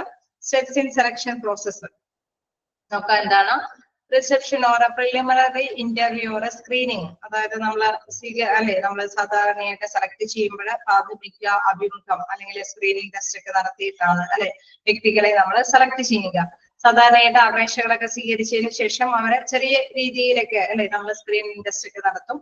പിന്നെ എന്താണ് ഒരു ചിലപ്പോഴൊക്കെ ഒരു ഇന്റർവ്യൂ ഒക്കെ നടത്തിയിട്ടായിരിക്കും അവരെ സെലക്ട് ചെയ്ത് തീരുമാനിക്കുക. Application blank or applicant form a fact finder which help one to learn about an applicant's background and life history. ചിലപ്പോഴൊക്കെ ആപ്ലിക്കേഷൻ ഒരു ബ്ലാങ്ക് ആയിട്ടുള്ള ആപ്ലിക്കേഷൻസ് ഒക്കെ ഇവർക്ക് സമർപ്പിക്കും. അപ്പൊ ഇങ്ങനെ അർഹരായി അല്ലെ നമ്മളെ സെലക്ടഡ് ആയിട്ടുള്ള പേഴ്സൺസിനെ കണ്ടെത്തിയിട്ട് അവർക്ക് ഒരു ബ്ലാങ്ക് ആയിട്ടുള്ള ആപ്ലിക്കേഷൻസ് അവർക്ക് കൊടുക്കും. എന്തിനു വേണ്ടിയിട്ട് അങ്ങനെ കൊടുക്കുന്നത്? തീർച്ചയായിട്ടും അതിൽ നിന്നും എന്തെങ്കിലും ഒരു ഉദ്ദേശം കൂടി ഓർഗനൈസേഷൻ ഉണ്ട് അല്ലെ, കമ്പനിക്ക് ഉണ്ട്. അതായത് ലൈഫ് ഹിസ്റ്ററി അല്ലെങ്കിൽ ബാക്ക്ഗ്രൗണ്ട് കണ്ടെത്താൻ വേണ്ടി മനസ്സിലാക്കാൻ വേണ്ടിയിട്ടായിരിക്കും. പക്ഷേ നമുക്കറിയാം ഏത് അല്ലെ നമ്മളിപ്പോ ഒരുപാട് ഉദ്യോഗാർത്ഥികളൊക്കെ അപേക്ഷ വരുമ്പോൾ അവരിൽ നിന്ന് അവരുടേതായിട്ടുള്ള പേഴ്സണൽ ആയിട്ടുള്ള ഹിസ്റ്ററി, എവിടെയാണ് ജോലി അല്ലെങ്കിൽ അത് അവർക്ക് ആ ഒരു ജോലിയോട് താല്പര്യമുണ്ടോ, അല്ലെങ്കിൽ എന്താണ് അവരുടെ ജനറ്റിക് ആയിട്ട് എന്തെങ്കിലും കഴിവുള്ളവരാണോ എന്നുള്ള കാര്യങ്ങളൊക്കെ ആ ഒരു ഹിസ്റ്ററി അല്ലെ ആ ഒരു ആപ്ലിക്കേഷന്റെ ഫോമിൽ നിന്നും അത് ബ്ലാങ്ക് ആയിട്ട് കൊടുക്കുമ്പോൾ അതിൽ നിന്നും ആ വ്യക്തികള് അതാണ് കാൻഡിഡേറ്റ് ഫില്ല് ചെയ്തതിൽ നിന്ന് മനസ്സിലാക്കി എടുക്കാനായിട്ടാണ് അങ്ങനെ ഒരു കാര്യം ചെയ്യുന്നത്. Or conducted interview to inspect the facts and get at the attitude of the applicant and his family to the job. എല്ലാ തരത്തിലുള്ള വസ്തുതകളും അല്ലെ ഓരോ അന്വേഷണങ്ങളുണ്ട് അതിനു വേണ്ടിയിട്ട് ഓരോ പരിശോധനകൾക്കും അല്ലെങ്കിൽ ഓരോ ജോലിയോടുള്ള അവരോടുള്ള മനോഭാവം അല്ലെങ്കിൽ ഫാമിലിക്ക് അതിനോടുള്ള അറ്റാച്ച്മെന്റ് എല്ലാം എന്താണ് അതിൽ നിന്ന് ആ ഒരു ആപ്ലിക്കേഷൻ ഫോം ഫില്ല് ചെയ്യുമ്പോൾ അവർക്ക് അഭിമുഖത്തിൽ നടത്തിയതോടുകൂടി അവർക്ക് മനസ്സിലാക്കി എടുക്കാനായിട്ട് സാധിക്കും എന്നുള്ളതാണ്. അതാണ് മറ്റൊരു സ്റ്റെപ്പായിട്ട് പറയുന്നത്. ഓക്കെ, ഫസ്റ്റ് വൺ പറയുന്നത് പ്രിലിമിനറി ഒരു ഇന്റർവ്യൂ നടത്തുന്നത്. Second one blank application form അവരെ കൊണ്ട് ഫില്ല് ചെയ്യിപ്പിച്ച് എല്ലാ ഡീറ്റെയിൽസും അല്ലെ ആ ഒരു ജോലിയുമായി ബന്ധപ്പെട്ട് അവർക്ക് തരാവുന്ന സത്യമായ വിവരങ്ങളെല്ലാം അവരിൽ നിന്ന് നേടിയെടുക്കുക എന്നുള്ളതാണ്. അവരുടെ മനോഭാവങ്ങളെയൊക്കെ മനസ്സിലാക്കി എടുക്കാനായിട്ട് സാധിക്കും എന്നുള്ളതാണ്. അതായത് inspect the facts and get at the attitude of the applicant അല്ലെ ആപ്ലിക്കന്റിന്റെ ആറ്റിറ്റ്യൂഡ് മനോഭാവങ്ങൾ എന്തെന്നൊക്കെ അല്ലെങ്കിൽ അവരുടെ ഫാമിലിയുമായി ബന്ധപ്പെട്ട് എന്തൊക്കെ അല്ലെ ചിലർക്ക് ചില ജോലിയോടെ ഇൻട്രസ്റ്റ് ഒക്കെ ഉണ്ടാവും അല്ലെങ്കിൽ ചിലർക്ക് എന്താണ് പരമ്പരാഗതമായിട്ട് ചില കഴിവുകളൊക്കെ ഉണ്ടാവും അതൊക്കെ വിലയിരുത്താൻ വേണ്ടിയിട്ട് അതുകൊണ്ട് സാധിക്കും എന്നുള്ളതാണ്. എന്താണ് നെക്സ്റ്റ് ഫിസിക്കൽ എക്സാമിനേഷൻ ആണ്. Health and stamina R important factor in the success. നമുക്കറിയാം അല്ലെ ടെസ്റ്റിംഗ് കാര്യങ്ങളൊക്കെ കഴിഞ്ഞിട്ട് നമുക്കറിയാം ഇപ്പോ വലിയ വലിയ പ്രധാനപ്പെട്ട നമുക്ക് കോഴ്സുകളും കാര്യങ്ങളൊക്കെ അല്ലെ നമ്മുടെ പോലീസിലാണെങ്കിലും അതിലൊക്കെ ആണെങ്കിലും ഫിസിക്കൽ എക്സാമിനേഷൻ ഒക്കെ ഇമ്പോർട്ടന്റ് ആയിട്ട് അവരെ ഇന്റർവ്യൂ നടത്തി. കാരണം ആരോഗ്യം എന്നത് പ്രധാനപ്പെട്ട ആവശ്യം തന്നെയാണ്. ആ ഒരു സ്റ്റെപ്പാണ് അതിൽ പറയുന്നത്. Then എന്താണ് psychological testing to inspect the surface area and get an objective look at the candidates suitability for a job, candidates aptness for a job. അതായത് എന്താണ് psychological testing inspector surface area എന്നൊക്കെ പറയുമ്പോൾ അതായത് നമുക്കറിയാം ഒരു ജോലി ചെയ്ത് നമുക്ക് കിട്ടുന്നത് അത് നമ്മുടെ ആ ഒരു ഏരിയ അല്ലെ ഒരുപാട് ഡിസ്റ്റൻസ് ഉള്ള ഒരു ഏരിയയിൽ നിന്നാണെങ്കിൽ ആ ജോലിക്ക് വേണ്ടി ശ്രമിക്കുക. അത് ഒന്ന് മനസ്സിലാക്കാൻ വേണ്ടിയിട്ട് കൂടിയാണ് ഈ ഒരു ടെസ്റ്റിങ്ങുകളും കാര്യങ്ങളൊക്കെ നടത്തുന്നത്. അപ്പൊ എന്താണ് അവർക്ക് അത് ആ കാൻഡിഡേറ്റിന് അത് നന്നായിട്ട് തന്നെ അല്ലെ അനുയോജ്യമായ ജോലി തന്നെയാണെന്ന് മനസ്സിലാക്കാൻ സാധിക്കും. അവർക്ക് ആ ജോലിയുമായിട്ട് മുന്നോട്ട് കൊണ്ടുപോകാൻ സാധിക്കുമോ അല്ലെ ഒരുപാട് ഡിസ്റ്റൻസ് ഒക്കെ ആണെങ്കിൽ നമ്മൾ ആരെങ്കിലും തെരഞ്ഞെടുക്കുമോ ചെറിയൊരു സാലറിയും ഒരുപാട് ഡിസ്റ്റൻസ് ഒക്കെ ആണ് എങ്കിൽ ആ ജോലിക്ക് അല്ലെ അവര് കമ്പനിയെ സംബന്ധിച്ചും ചൂസ് ചെയ്തെടുക്കുക. അവർ പക്ഷെ നല്ല കഴിവുള്ള നല്ല എക്സ്പീരിയൻസ്ഡ് ആയിട്ടുള്ള പേഴ്സൺ ആയിരിക്കും. പക്ഷെ അവർക്ക് ഡെയിലി വന്ന് പോകാനായിട്ടുള്ള സാഹചര്യം അനുകൂലമല്ല എന്ന് കമ്പനി കണ്ടെത്തി കഴിഞ്ഞാൽ ചിലപ്പോ അവരെ വേണ്ടാന്ന് വെക്കും. അങ്ങനെ തോന്നാറുണ്ടോ? നമ്മളെയൊക്കെ തന്നെയാണെങ്കിലും സെലക്ട് ചെയ്യാനായിട്ട് മടിക്കും. ശരിയല്ലേ? ഓക്കെ, അപ്പൊ അത്തരത്തിലുള്ള ടെസ്റ്റ് ആണ്. അതായത് നമ്മളുടെ പരിശോധന അല്ലെ നമ്മളുടെ അതിനോട് ചേർന്ന അല്ലെ എല്ലാ കാര്യങ്ങളും അവർക്ക് ഗ്രഹിച്ചറിയേണ്ടതുണ്ട്. അപ്പൊ കമ്പനിയെ സംബന്ധിച്ച് വ്യക്തികളുടെ കഴിവും കാര്യങ്ങളും അറിയുന്നതോടൊപ്പം തന്നെ അവരുടെ ഡിസ്റ്റൻസും കാര്യങ്ങളും കൂടി അറിയാനായിട്ടുള്ള ഒരു സ്റ്റെപ്പ് കൂടിയാണ് അതിൽ പറയുന്നത്. ഞാൻ എന്താണ് റെഫറൻസ് ചെക്ക് എന്തെങ്കിലും റെഫറൻസുകളൊക്കെ ഉണ്ടെങ്കിൽ അതൊക്കെ ചെക്ക് ചെയ്യുക. ഞാൻ എന്താണ് final selection approval by manager and communication of the decision to the candidate. Okay, നമ്മൾ അവസാനം എന്താണ് അവസാനത്തിലല്ലേ മാനേജർ മുഖാനം അന്തിമ തിരഞ്ഞെടുപ്പ് നടത്തുകയാണ്. ഓക്കെ, ഈ വ്യക്തി വേണമോ വേണ്ടയോ എന്നുള്ളത് തീരുമാനത്തിലേക്ക് എത്തിക്കുകയാണ് ചെയ്യുന്നത്. ഫസ്റ്റ്ലി എന്താണ് ഒരു ചെറിയ ഇന്റർവ്യൂ നടത്തി അല്ലെങ്കിൽ ബാങ്ക് ആപ്ലിക്കേഷൻ ഫോം ഒക്കെ നോക്കി അപ്പൊ അവർ ഫില്ല് ചെയ്തേക്കുന്ന കാര്യങ്ങളൊക്കെ ഒന്ന് ജസ്റ്റ് മനസ്സിലാക്കിയെടുത്ത് അല്ലെങ്കിൽ അവരുടെ ബോഡി ലാംഗ്വേജ് ഒക്കെ ഓക്കെയാണ് ജോലി ചെയ്യാനായിട്ട് പറ്റുന്നതാണോ എന്നൊക്കെ മനസ്സിലാക്കി അപ്പം അവരുടെ അല്ലെ വീടുമായിട്ടുള്ള ഡിസ്റ്റൻസും കാര്യങ്ങളെല്ലാം അതുമായി ബന്ധപ്പെട്ട അല്ലെങ്കിൽ എന്തെങ്കിലും അല്ലെ പേഴ്സണൽ ആയിട്ടുള്ള എന്തെങ്കിലും ഹിസ്റ്ററീസ് ഒക്കെ ഉണ്ടെങ്കിൽ അതൊക്കെ മനസ്സിലാക്കിയെടുത്ത് ദെൻ റെഫറൻസുകൾ എന്തൊക്കെയെല്ലാം ഉണ്ടാകുക അതൊക്കെ ചെക്ക് ചെയ്ത് ഫൈനലി ആണ് മാനേജ്മെന്റ് അല്ലെ തീരുമാനിക്കുന്നത് ഈ കാൻഡിഡേറ്റ് മതിയാവോ അല്ലെ ഒരു തീരുമാനത്തിലേക്ക് എത്തുകയാണ് ചെയ്യുന്നത്. ഓക്കെ, അതാണ് സെലക്ഷനുമായി ബന്ധപ്പെട്ട സ്റ്റെപ്പുകൾ. ഓക്കെ, ക്ലിയർ ആണോ? ജസ്റ്റ് വായിച്ചു നോക്കുക. ഏതെങ്കിലും പോയിന്റ് ഡൗട്ട് ഉണ്ടെങ്കിൽ ചോദിക്കുക.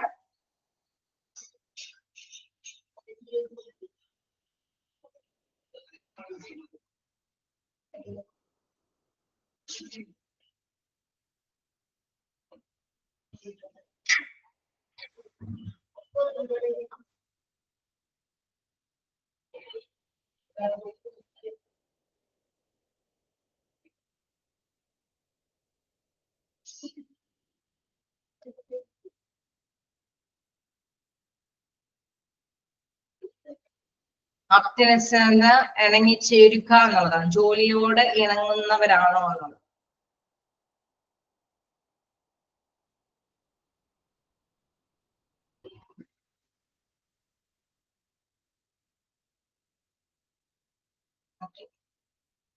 നമ്മുടെ സെലക്ഷൻ ഒക്കെയാണ്. എന്തെങ്കിലും ഡൗട്ടുകൾ ഉണ്ടെങ്കിൽ ചോദിക്കട്ടോ. അപ്പൊ നമ്മള് സെലക്ഷൻ നടത്തി, റിക്രൂട്ട്മെന്റ് നടത്തി, സെലക്ഷന്റെ സ്റ്റെപ്പുകളാണ് പറഞ്ഞത്. ഇനി നമുക്കുള്ളത് എന്താണ്? സൈക്കോളജിക്കൽ ടെസ്റ്റ് ആണ്. സൈക്കോളജിക്കൽ ടെസ്റ്റ് എന്ന് കേൾക്കുമ്പോൾ തന്നെ അറിയാം അല്ലെ, അവരെ സംബന്ധിച്ച് ഒരു അല്ലെ, ഹോസ്പിറ്റലൊക്കെ ആകുമ്പോൾ നമുക്കറിയാം കുറച്ച് എന്താ പറയാ, കഴിവും ഇത് മാത്രം പോരാ അല്ലെ, അക്കാദമിക് ക്വാളിഫിക്കേഷൻ അല്ലെങ്കിൽ എക്സ്പീരിയൻസ് എന്നല്ല, അക്കാദമിക് ക്വാളിഫിക്കേഷൻ ഒക്കെ മാത്രമായിട്ട് നമുക്ക് ഒരു ജോലിയിലേക്ക് മുന്നോട്ട് പോകാനായിട്ട് പറ്റില്ല. അവർക്ക് ഒരു നല്ലൊരു അല്ലെ സേവനം ചെയ്യാനുള്ള ഒരു മാനസികമായിട്ടുള്ള ഒരു കഴിവും കൂടി ഉണ്ടായിരിക്കണം അല്ലെ, ശരിയാണോ? അല്ലെങ്കിൽ എന്താ പറയാ, ചോര കണ്ട പേടിക്കും, അല്ലെങ്കിൽ ലേബർ എന്താണ് ഓപ്പറേഷൻ തിയേറ്ററിലൊക്കെ അല്ലെങ്കിൽ മോർച്ചറിയിലൊക്കെ ഡ്യൂട്ടി കൊടുത്തു കഴിഞ്ഞാൽ അവർ പേടിക്കുന്ന ഒരവസ്ഥയൊക്കെ ആണെങ്കിൽ അവർക്ക് ആ ഡ്യൂട്ടിയുമായിട്ട് മുന്നോട്ട് പോകാൻ സാധിക്കുമോ? അങ്ങനെ തോന്നാറുണ്ടോ എല്ലാ നഴ്സുമാർക്കും? ഇല്ല അല്ലെ. നമ്മൾക്കറിയാം അവരൊരു പക്ഷേ നല്ല ക്വാളിഫൈഡ് ആയിട്ടുള്ള പേഴ്സൺ ആയിരിക്കും, പക്ഷെ എന്തെങ്കിലും മുന്നിൽ വരുമ്പോൾ അതിനെ ഫേസ് ചെയ്യാനായിട്ടുള്ള ഒരു ധൈര്യം കൂടി അവർക്ക് വേണം അല്ലെ. ഹോസ്പിറ്റലൊക്കെ ആകുമ്പോൾ സെലക്ട് ചെയ്യുമ്പോൾ, എല്ലാ ഓരോരോ ഡിപ്പാർട്ട്മെന്റിലേക്കൊക്കെ സെലക്ട് ചെയ്യുമ്പോൾ ആ ഒരു കാര്യത്തിന് കൂടി പ്രാധാന്യം കൊടുക്കേണ്ടതുണ്ട് അല്ലെ. അപ്പൊ സൈക്കോളജിക്കൽ ടെസ്റ്റ് ആണ് നെക്സ്റ്റ് നമുക്ക് പഠിക്കാനുള്ളത്. എന്താണ് ടൈപ്സ് ഓഫ് സൈക്കോളജിക്കൽ ടെസ്റ്റ് പറയുന്നു? As per human behaviour. Next എന്താണ്? The basis of use of ടെസ്റ്റുകൾ. Third one individual or group test individual. അതായത് അങ്ങനെ 3 തരത്തിലുള്ള ടെസ്റ്റുകളാണ് നടത്തുന്നത്. ഫസ്റ്റ് ആണ് എന്താ നമ്മൾ പറയുന്നത്? ഹ്യൂമൻ ബിഹേവിയർ, പെരുമാറ്റ രീതിയെ കുറിച്ചിട്ടുള്ള ടെസ്റ്റ്. അതായത് മനുഷ്യന്റെ നമ്മൾ നേരത്തെ പറഞ്ഞ മാതിരി ക്വാളിഫിക്കേഷൻ മാത്രം പോരാ, ഇത്തരത്തിലുള്ള ജോലി ചെയ്യാനായിട്ട് മനുഷ്യന്റെ ആ ഒരു ബിഹേവിയർ കൂടി അല്ലെ അവര് ആ ഒരു സെലക്ഷൻ കമ്മിറ്റിയിൽ ഇരിക്കുന്നവര് ടെസ്റ്റ് ചെയ്യേണ്ടതൊക്കെ ആയിട്ട് വരും. നോക്കാം എന്താന്നുള്ളത്. Test categorised into aptitude test, achievement test, personality test and interest test. അപ്പൊ നമ്മളെ ഈ ഹ്യൂമൻ ബിഹേവിയർ ടെസ്റ്റിനെ എത്രയായിട്ട് ക്ലാസിഫൈ ചെയ്യുന്നു? 4ആയിട്ട് വീണ്ടും ക്ലാസിഫൈ ചെയ്യുകയാണ്. എന്തൊക്കെയാണ്? ഫസ്റ്റ് വൺ പറയുന്നത് aptitude test, achievement test, personality test and interest test. Okay, അപ്പൊ നമുക്ക് സൈക്കോളജിക്കൽ ടെസ്റ്റിനെയാണ് ആദ്യം തന്നെ ഹ്യൂമൻ ബിഹേവിയർ ആയിട്ട് കാറ്റഗറൈസ് ചെയ്തിരിക്കുന്നത്. അതില് വീണ്ടും കാറ്റഗറൈസ് ചെയ്തിരിക്കുകയാണ് എന്താണ്? ആപ്റ്റിറ്റ്യൂഡ് ടെസ്റ്റും, അച്ചീവ്മെന്റ് ടെസ്റ്റും, പേഴ്സണാലിറ്റി ടെസ്റ്റും, ഇൻട്രസ്റ്റ് ടെസ്റ്റും. ഓക്കെ, ആ ഒരു വേർഡുകളൊക്കെ ജസ്റ്റ് പഠിച്ചു പോവുക. കാരണം ഇതൊക്കെ അല്ലെ ഏതൊക്കെ തരത്തിലുള്ള ടെസ്റ്റുകളാന്നുള്ള കാര്യങ്ങളൊക്കെ. ആപ്റ്റിറ്റ്യൂഡ് ടെസ്റ്റ് എന്താ പറയുന്നത്? Tries to test your ability to carry out a task and react to situations at work. നമുക്ക് മനസ്സിലാവും അല്ലെ, ആ സെന്റൻസിൽ തന്നെ മീൻ ചെയ്യുന്നുണ്ട്.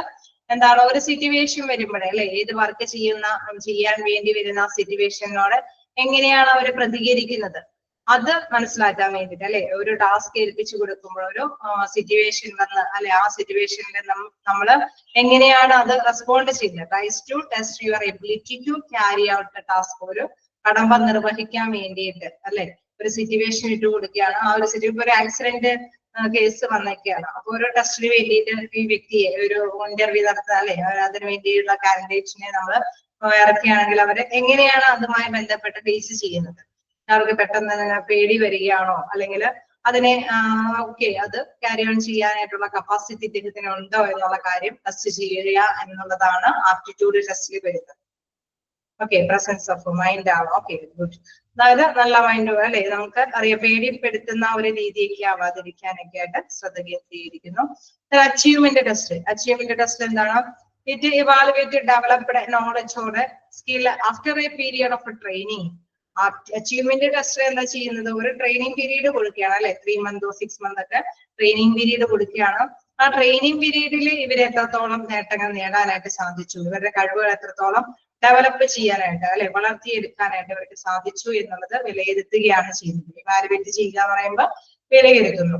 അതായത് ഇവരുടെ കഴിവുകളിലും അല്ലെങ്കിൽ അറിവുകളിലും അവർക്ക് എത്രത്തോളം അല്ലെ ഡെവലപ്പ് ചെയ്യാനായിട്ട് സാധിച്ചു എന്നുള്ളത് ആ പീരീഡ് ട്രെയിനിങ് പീരീഡിൽ അവർക്ക് എത്രത്തോളം നേടിയെടുക്കാൻ സാധിച്ചു എന്നുള്ളത് വിലയിരുത്തുന്നതാണ് അച്ചീവ്മെന്റ് ടെസ്റ്റ് ചെയ്യുന്നത്. ഓക്കെ, ആപ്റ്റിറ്റ്യൂഡ് ടെസ്റ്റ് എന്ന് പറയുമ്പോൾ ഒരു സിറ്റുവേഷൻ കൊടുത്തിട്ട് ആ സിറ്റുവേഷനോട് എങ്ങനെയാണ് റിയാക്ട് ചെയ്യുന്നതെന്ന് പറയുമ്പോൾ മറ്റൊന്ന് ഒരു ടൈം അല്ലെ, ഒരു ടൈം പീരീഡ് കൊടുക്കുന്നുണ്ട് ട്രെയിനിങ്. ആ ട്രെയിനിങ്ങിലൂടെ ഇവരുടെ നോളജും സ്കില്ലും എത്രത്തോളം ഡെവലപ്പ് ചെയ്യാൻ സാധിച്ചു എന്ന് ഇവാലുവേറ്റ് ചെയ്യുന്നതാണ്, വിലയിരുത്തുന്നതാണ്. Next personality test. ക്ലിയർ ആവുന്നുണ്ടല്ലോ അല്ലെ? Personality test. ഓക്കെ, ഇത് മെയിൻലി അസസ് ഹ്യൂമൻ പേഴ്സണാലിറ്റി. അതായത് നമുക്കറിയാം മനുഷ്യന്റെ വ്യത്യസ്ത തരത്തിലുള്ള അല്ലെ വ്യക്തിത്വമാണ് ഓരോ വ്യക്തിക്കും ഉള്ളത്. അത് ഒന്ന് വിലയിരുത്തുക എന്നുള്ളതാണ്. Personality testing and assessment refer to technical design to measure the characteristics patterns of traits that people show across various situations. അതായത് നമ്മളിപ്പോ നേരത്തെ പറഞ്ഞ മാതിരി വ്യത്യസ്ത സിറ്റുവേഷൻസ് അവരുടെ മുമ്പിലേക്ക് കൊടുക്കുകയാണ് അല്ലെ. വ്യത്യസ്ത സിറ്റുവേഷനിൽ അവർക്ക് അത് എങ്ങനെ കൈകാര്യം. അപ്പൊ നമ്മളിപ്പോ ഒരു തെരഞ്ഞെടുപ്പ് നടത്തുകയാണെങ്കിൽ നമ്മൾ പേടിക്കുന്നവരാണോ, അല്ലെങ്കിൽ ചില കേസിൽ ഇപ്പൊ ഓപ്പറേഷൻ തിയേറ്ററിലൊക്കെ നന്നായിട്ട് വർക്ക് ചെയ്യാനായിട്ടുള്ള ഏബിള് അല്ലെ കഴിവുണ്ടായിരിക്കുന്ന വ്യക്തികളായിരിക്കാം. അതേസമയം ചില കേസുകൾ അല്ലെ ഒരു മനോരോഗ്യ വ്യക്തിയെ അവരെ ഒന്ന് എന്തെങ്കിലും പറഞ്ഞ് ചെയ്യിപ്പിക്കാൻ വേണ്ടിയിട്ടാണെങ്കിൽ അവർക്ക് എന്താണ് ക്ഷമയുടെ ആവശ്യം അല്ലെ. ആ ഒരു നഴ്സിനെ സംബന്ധിച്ച് ഒരുപാട് ക്ഷമ അല്ലെ, അവരോട് പറഞ്ഞ് എന്തെങ്കിലും കാര്യങ്ങൾ ചെയ്യിപ്പിക്കുക എന്നുള്ളത് വളരെയധികം ആവശ്യമാണ്. അപ്പൊ എന്താണ് അവർക്ക് അവരുടെ ക്ഷമ ആവശ്യമാണ് അല്ലെ. വ്യത്യസ്ത തരത്തിലുള്ള സിറ്റുവേഷൻസ്, ചിലതിൽ നമുക്കറിയാം വർക്കാണ് അല്ലെ പ്രാധാന്യം വരുന്നത്. അവിടെ ആ വ്യക്തിയുടെ ഒരു ഓപ്പറേഷൻ തിയേറ്ററിൽ എന്താണ് നമുക്കറിയാം അനസ്തേഷ്യ കടത്തി വ്യക്തി എന്താണ് മയങ്ങിക്കിടക്കുകയാണ്. അപ്പൊ ആ വ്യക്തിയോടല്ല അവിടെ പ്രവർത്തിക്കാണ് പ്രാധാന്യം അല്ലെ. അവര് നല്ല സ്പീഡിൽ അവർ നല്ല നോളജ് അനുസരിച്ചിട്ട് അവര് ഡ്യൂട്ടി ചെയ്യേണ്ടതുണ്ട്. അതേസമയം മറ്റൊരു പ്ലേസിൽ മറ്റൊരു നേഴ്സിന് എന്താണ് ചില വ്യക്തികളെ കൊണ്ട് മെഡിസിൻ കഴിപ്പിക്കാനോ അല്ലെങ്കിൽ ടെസ്റ്റിന് വേണ്ടിയിട്ടൊക്കെ അവരെ കൊണ്ടുപോകാൻ അവരിൽ നിന്ന് എന്തെങ്കിലും കാര്യങ്ങളൊക്കെ കളക്ട് ചെയ്യാനോ അങ്ങനെയൊക്കെയുള്ള ഡ്യൂട്ടീസ് ആയിരിക്കും. അപ്പൊ ഓരോ സിറ്റുവേഷൻസും കൊടുത്തിട്ട് അതിൽ എങ്ങനെയാണ് ഇവര് പ്രതികരിക്കുന്നത്, ഓരോ കാൻഡിഡേറ്റ്സും എങ്ങനെയാണ് കൈകാര്യം ചെയ്യുന്നതെന്ന് ടെക്നിക്കൽ അല്ലെ അതുമായി ബന്ധപ്പെട്ടുള്ള വിലയിരുത്തലാണ് പേഴ്സണാലിറ്റി ടെസ്റ്റിൽ ചെയ്യുന്നത്. അപ്പൊ if mainly assess human personality, personality testing and assessment refer to techniques designed അല്ലെ. അത് വ്യത്യസ്ത തരത്തിലുള്ള ടെക്നിക്കുകൾ വഴിയാണ് അത് എങ്ങനെയാണ് ഈ വ്യക്തിയുടെ ഓരോ പേഴ്സണാലിറ്റിയും എന്ന് വിലയിരുത്തുന്നത്.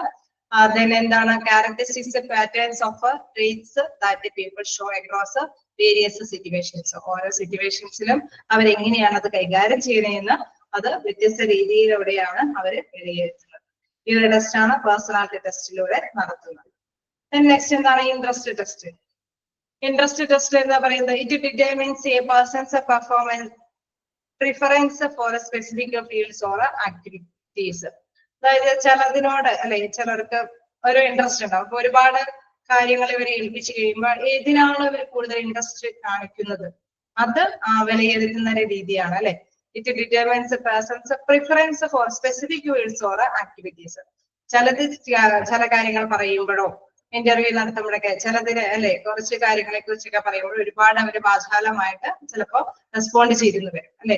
ചിലപ്പോൾ എന്തെങ്കിലും പ്രവർത്തി ചെയ്യാനൊക്കെ ഏൽപ്പിക്കുമ്പോൾ ഒരു നല്ല രീതിയിൽ അല്ലെ അവർക്ക് ചില കാര്യങ്ങൾ ചെയ്യാനായിട്ട് കൂടുതൽ ഇൻട്രസ്റ്റ് കാണിച്ചു വരും. അപ്പൊ അതില് ഏതാണ് ഇൻട്രസ്റ്റ് എന്ന് വിലയിരുത്തിയിട്ട് അതുമായി ബന്ധപ്പെട്ട ജോലിയിലേക്ക് അല്ലെ അവർക്ക് ട്രെയിൻ ചെയ്ത് കൊടുക്കുന്ന ഒരു രീതിയാണ് ഇൻട്രസ്റ്റ് ടെസ്റ്റ് നടത്തുന്നത്. ഡിറ്റർമിൻസ് പേഴ്സൺസ് പ്രിഫറൻസ് എന്ന് വെച്ചാൽ മുൻഗണന ഫോർ സ്പെസിഫിക് ഫീൽഡ്, ചില പ്രത്യേക ഫീൽഡിലോടുള്ള അവരുടെ മുൻഗണന അത് മനസ്സിലാക്കാൻ വേണ്ടിയിട്ടുള്ള ടെസ്റ്റ് ആണ് ഇൻട്രസ്റ്റ് ടെസ്റ്റ്. ക്ലിയർ ആണോ?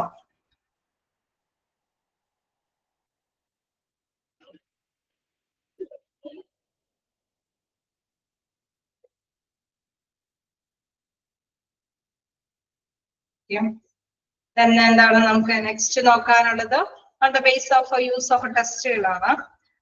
അതായത് ഉപയോഗത്തിന്റെ അടിസ്ഥാനത്തിൽ നേരത്തെ നമ്മൾ ഓരോ ബിഹേവിയറിന്റെ അടിസ്ഥാനത്തിലാണെങ്കിൽ ഇത് എങ്ങനെയാണ് ഉപയോഗിക്കുന്നത് അല്ലെ, ഉപയോഗവുമായി ബന്ധപ്പെട്ട രീതിയിലാണ് ഇതിന്റെ ടെസ്റ്റും കാര്യങ്ങൾ നടത്തുന്നത്. On the base of the use which the test are put they may be categorized into three broad category. അതിൽ വീണ്ടും 3 രീതിയിൽ തന്നെ കാറ്റഗറൈസ് ചെയ്യുന്നുണ്ട്. ഫസ്റ്റ് വൺ പറയുന്നത് selection test, classification test, placement test. അതില് നിങ്ങൾ ഒരു ചെറുതായിട്ടൊന്ന് ഇവിടെ റിപ്പീറ്റ് ചെയ്ത് വരുന്നുണ്ട്, അതൊന്ന് കട്ട് ചെയ്തേര്. അതായത് ക്ലാസിഫിക്കേഷൻ അല്ലെ, തേർഡ് പോയിന്റിന്റെ തേർഡ് ലൈൻ തുടങ്ങി കട്ട് ചെയ്ത് അത് വീണ്ടും റിപ്പീറ്റ് ചെയ്ത് വരുന്ന ഒരു പോയിന്റ് ആണ്.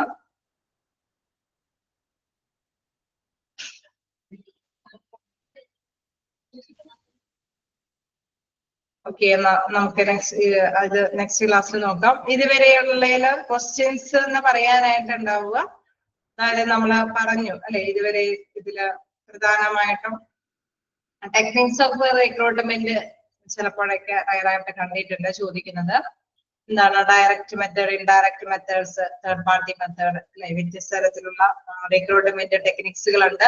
അതിൽ തന്നെ ഇൻഡയറക്റ്റ് മെത്തേഡിൽ അല്ലെ, ഏത് രീതിയിലാണ് ഇൻഡയറക്റ്റ്, അല്ലെങ്കിൽ എന്താണ് അഡ്വർടൈസിങ്, ന്യൂസ് പേപ്പർ, റേഡിയോ, ഇതൊക്കെ വിച്ച് മെത്തേഡാണ് അല്ലെ, വിച്ച് മെത്തേഡ് ഓഫ് റിക്രൂട്ട്മെന്റ് എന്ന് ചോദിക്കുമ്പോൾ നമുക്ക് ഒരു ആൻസർ ഉണ്ട്, ഇൻഡയറക്റ്റ് മെത്തേഡ് ഓഫ് റിക്രൂട്ട്മെന്റ് ആണ് അല്ലെ. ആ ഒരു കാര്യങ്ങളൊക്കെ ജസ്റ്റ് നോക്കാം. അതുമാതിരി തന്നെ ഇവിടെ വീണ്ടും വരുന്നുണ്ട്, ഏതൊക്കെ സോഴ്സുകളാണ്, വിച്ച് സോഴ്സ് അല്ലെ, ഏതൊക്കെ source, which types of sources for റിക്രൂട്ട്മെന്റിന് വേണ്ടിയിട്ടുള്ള സോഴ്സുകൾ ഏതൊക്കെയാണുള്ളത്. അതിൽ ഇന്റേണൽ സോഴ്സും ഉണ്ട്, എക്സ്റ്റേണൽ സോഴ്സ് ഉണ്ട്. അതേമാതിരി തന്നെ എക്സ്റ്റേണൽ സോഴ്സ് എന്ന് പറയുമ്പോൾ ഏതെല്ലാം പെടാം അല്ലെ. എക്സ്റ്റേണൽ സോഴ്സ് എന്ന് പറയുമ്പോൾ നമ്മൾ കണ്ടായിരുന്നു, ഫ്രഷേഴ്സ് ഉണ്ട്, അൺഎംപ്ലോയിഡ് ആയിട്ടുള്ള പേഴ്സൺസ് ഉണ്ട്, റിട്ടയർഡ് പേഴ്സൺസ് ഒക്കെ ഉണ്ട്. അപ്പൊ അത്തരം കാര്യങ്ങളൊന്ന് നോട്ട് ചെയ്യാം. തന്നെ എന്താണ് സെലക്ഷൻ എന്താന്നുള്ള കാര്യം ചോദിക്കാൻ ചിലപ്പോഴൊക്കെ കാണാറുണ്ട് അല്ലെ. പല ഇതുകളും വരും. ഇപ്പൊ എന്താണ് ഒന്നിച്ചായിരിക്കും ചിലപ്പോ ഏതെങ്കിലും, ചിലപ്പോൾ റിക്രൂട്ട്മെന്റിന്റെ ഒരു ക്വസ്റ്റ്യൻ ആയിരിക്കും തന്നിരിക്കുന്നത്, അതിന്റെ അണ്ടറിൽ നമുക്കറിയാം റിക്രൂട്ട്മെന്റ് ഉണ്ടാവും, സെലക്ഷൻ ഉണ്ടാവും, പ്രോസസ് അല്ലെ, സ്റ്റാഫിംഗ് ഉണ്ടാവും, അങ്ങനെ വ്യത്യസ്ത തരത്തിലുള്ള ഓപ്ഷൻസ് വരും.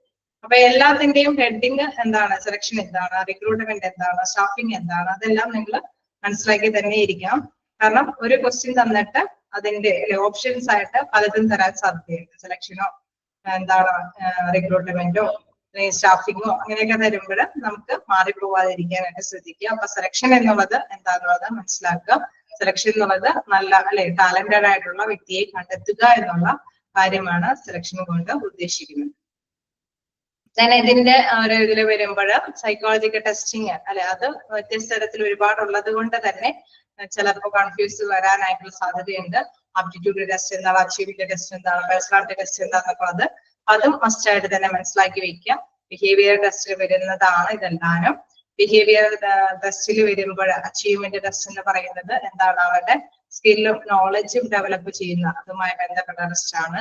ആപ്റ്റിറ്റ്യൂഡ് ടെസ്റ്റ് എന്ന് പറയുന്നത് എന്താണ് അല്ലെ, അത് റിയാക്ട് ചെയ്യുന്നത്, ഒരു സിറ്റുവേഷൻ തരുമ്പോൾ അതിനെ റിയാക്ട് ചെയ്യുന്നതുമായി ബന്ധപ്പെട്ട ടെസ്റ്റ് ആണ്. അത്തരത്തിലുള്ള കാര്യങ്ങൾ അത് ജസ്റ്റ് ആ ഒരു അണ്ടർലൈൻ, ആ ഒരു ലൈൻ തന്നെ നിങ്ങൾക്ക് ക്യാച്ച് ചെയ്യുമ്പോൾ അത് പഠിച്ചുകൊള്ളാൻ സാധിക്കും. ജസ്റ്റ് നോക്കാം. നെക്സ്റ്റ് നമുക്ക് ഉള്ളത് ഈ ഒരു വിഭാഗമാണ്. എന്തായാലും ഇത് കവർ ചെയ്യാനായിട്ട് 1 മിനിറ്റ് കൂടിയേ ഉള്ളൂ. അതുകൊണ്ട് എന്തായാലും നെക്സ്റ്റ് ക്ലാസ്സിൽ നമുക്ക് എടുക്കാം. അപ്പോ ഇന്നെടുത്തത് ഓക്കെ ആണോ എല്ലാവർക്കും? ഇന്നെടുത്തത് ഓക്കെ ആണോ? ഓക്കെ, ഇച്ചിരി കൂടി ഈസി ആയിട്ട് തോന്നുന്നുണ്ട് അല്ലെ? ഹ്യൂമൻ റിസോഴ്സിന്റെ ഈ ഭാഗമായപ്പോഴേക്കും ഈസി ആയിട്ട് തോന്നുന്നുണ്ടോ? അത് അതിന്റെ ഒരു അതെ, വന്ദന മിസ് ആണ് നെക്സ്റ്റ് അവർ. വന്ദന മിസ് അല്ല, വന്ദന മിസ് നെക്സ്റ്റ് ഡേ ആയിരിക്കും. എന്റെ അവർ നെക്സ്റ്റ് ഡേ ആയിരിക്കും വന്ദന മിസ്. ഇപ്പൊ നെക്സ്റ്റ് അവർ അതിര മിസ് ആണ് അല്ലെ? അതിര മിസ് ആയിരിക്കും. എന്റെ അവേഴ്സ് ആണോ ഒന്ന് ചേഞ്ച് ചെയ്തേക്കുന്നത്. നാളത്തെ എന്റെ അവർ മിക്കവാറും എല്ലാ ദിവസവും ഈ ദിവസമായിരിക്കും, ഞായറാഴ്ചയായിരിക്കും. Okay, thank U.